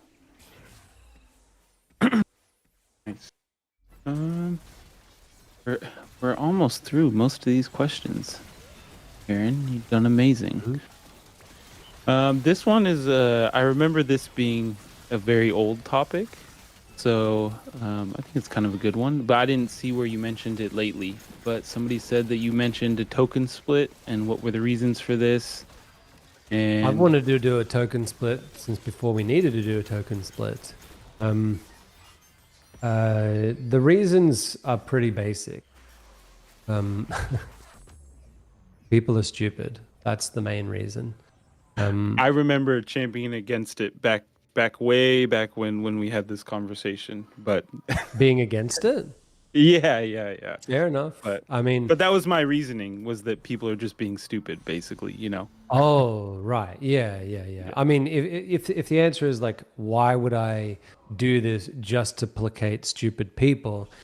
I get it, but we live in the world that we live in, right? Like if people really love something that you think is dumb, like just get over it. That's it. Like, so the fact of the matter is that people look at our token price and they say $60, that's expensive, right? When it was 100 or 200 or 1,000, it's just, oh my God, it's too expensive, right? I think the only one that's been able to overcome that is Bitcoin, and that's after like a very, very long period of time. But the idea is, I guess we were supposed to have a situation. Sorry, just 1 second. No problem. Yeah, I was only against it on the fact that I wanted people to learn what market cap meant. Oh, right. Yeah, no, me too, right? Me 100%. But like, I mean, like, I guess why teach people if you don't need to?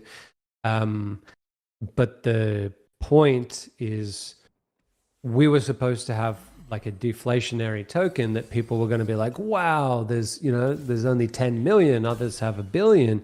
And then it's like, well, not only do they have 10 million, but it can go as low as 7 million. Like, oh my God, that's like so incredibly crazy. The majority of the pressure is, I have no idea what 7 million versus 1 billion means. All I know is that if I spend $100, I want to get 1 million of something rather than getting, one of something. So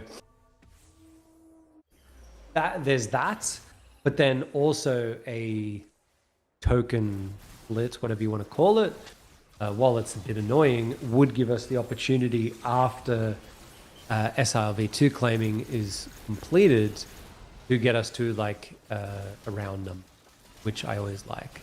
So we could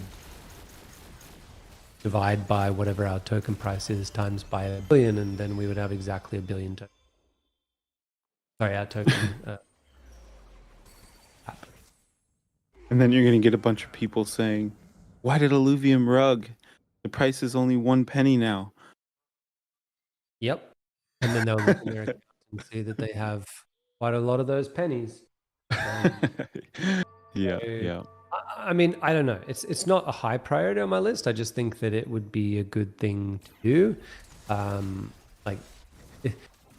I understand the psychology of having a lower amount of tokens, and it should have done more for us than what it did, but who knows? Yep. All right. Well, I think we'll do one last one, and then we'll try to wrap this up.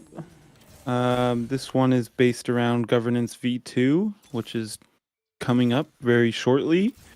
How do you balance the importance of having experienced council members in their respected fields with the potential value of bringing on individuals who may be less experienced but demonstrate a deep passion for DAO? I guess the answer is eventually to have people that are both.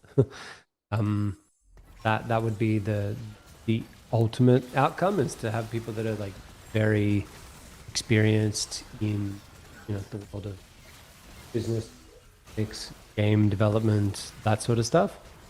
And then also just happen to be passionate about the sort of things that we're doing. Until then, the community will keep on voting for who they feel are the best. I think that in general, the votes have been pretty good. Like, I mean, I don't think there's that many people that like voting for ridiculous people. So I don't know. I mean, I'm a token holder. Other people are token holders. They vote on things and they do what they want. There's always the fear that there could be some like big problem where if a hostile council took over, then they could just put an IIP and remove me. But so be it. Like that's the nature of the beast. If you don't do it, then you're building something that is just not quite as cool as what it could be. We got to go for the coolest thing possible and the most innovative.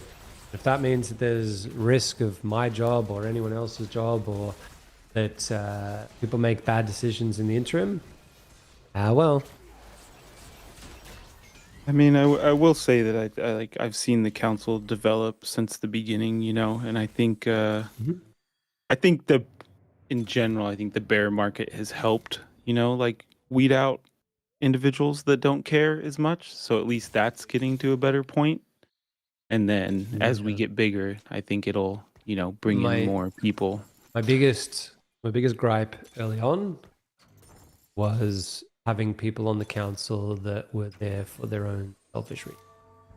And that really affected me, but I just had too many other things going on, so it wasn't something that I could spend a lot of time dealing with, nor would it have made like very good optics for me to be like attacking our council. So let it ride and work out that eventually people will sort of weed those individuals out, and I think they've done that. Yeah. Yep. Alrighty, well, we're a little over 2.5 hours. Jesus. Yeah, it went quickly though, at least in my head.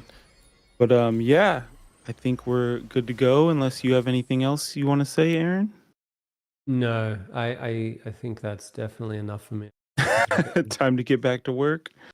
I yesterday is like one of my longest meeting days, so I went from 8 till 11 with not many breaks, a lot of meetings in there, so my voice was already a little bit sore. I've just come off of a 2-week period where I was just sort of like working behind the scenes, not much interaction with the team, try and build out these different products that we need to get done.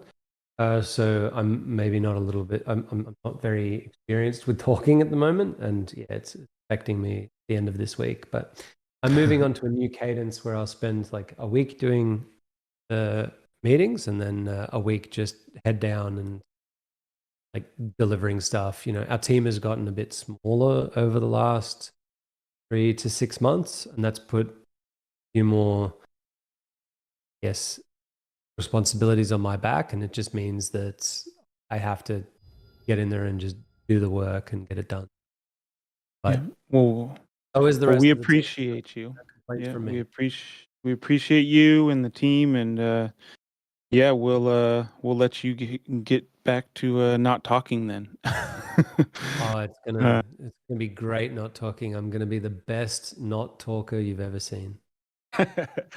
Alrighty. Well, thank you everybody for coming. We appreciate it. I hope most, if not all, of your questions got answered. This is recorded. Thank you, Taryn, for doing that, and I'm sure it's done well, unlike my recordings, and it will be posted as soon as possible. And then, yeah, we will see you guys soon. All right. Well, hell yeah, that was so good. I'm definitely gonna listen to it again because there was so much going on and a few things went over my head while I was playing the game. But yeah, for anybody who enjoyed the watch party,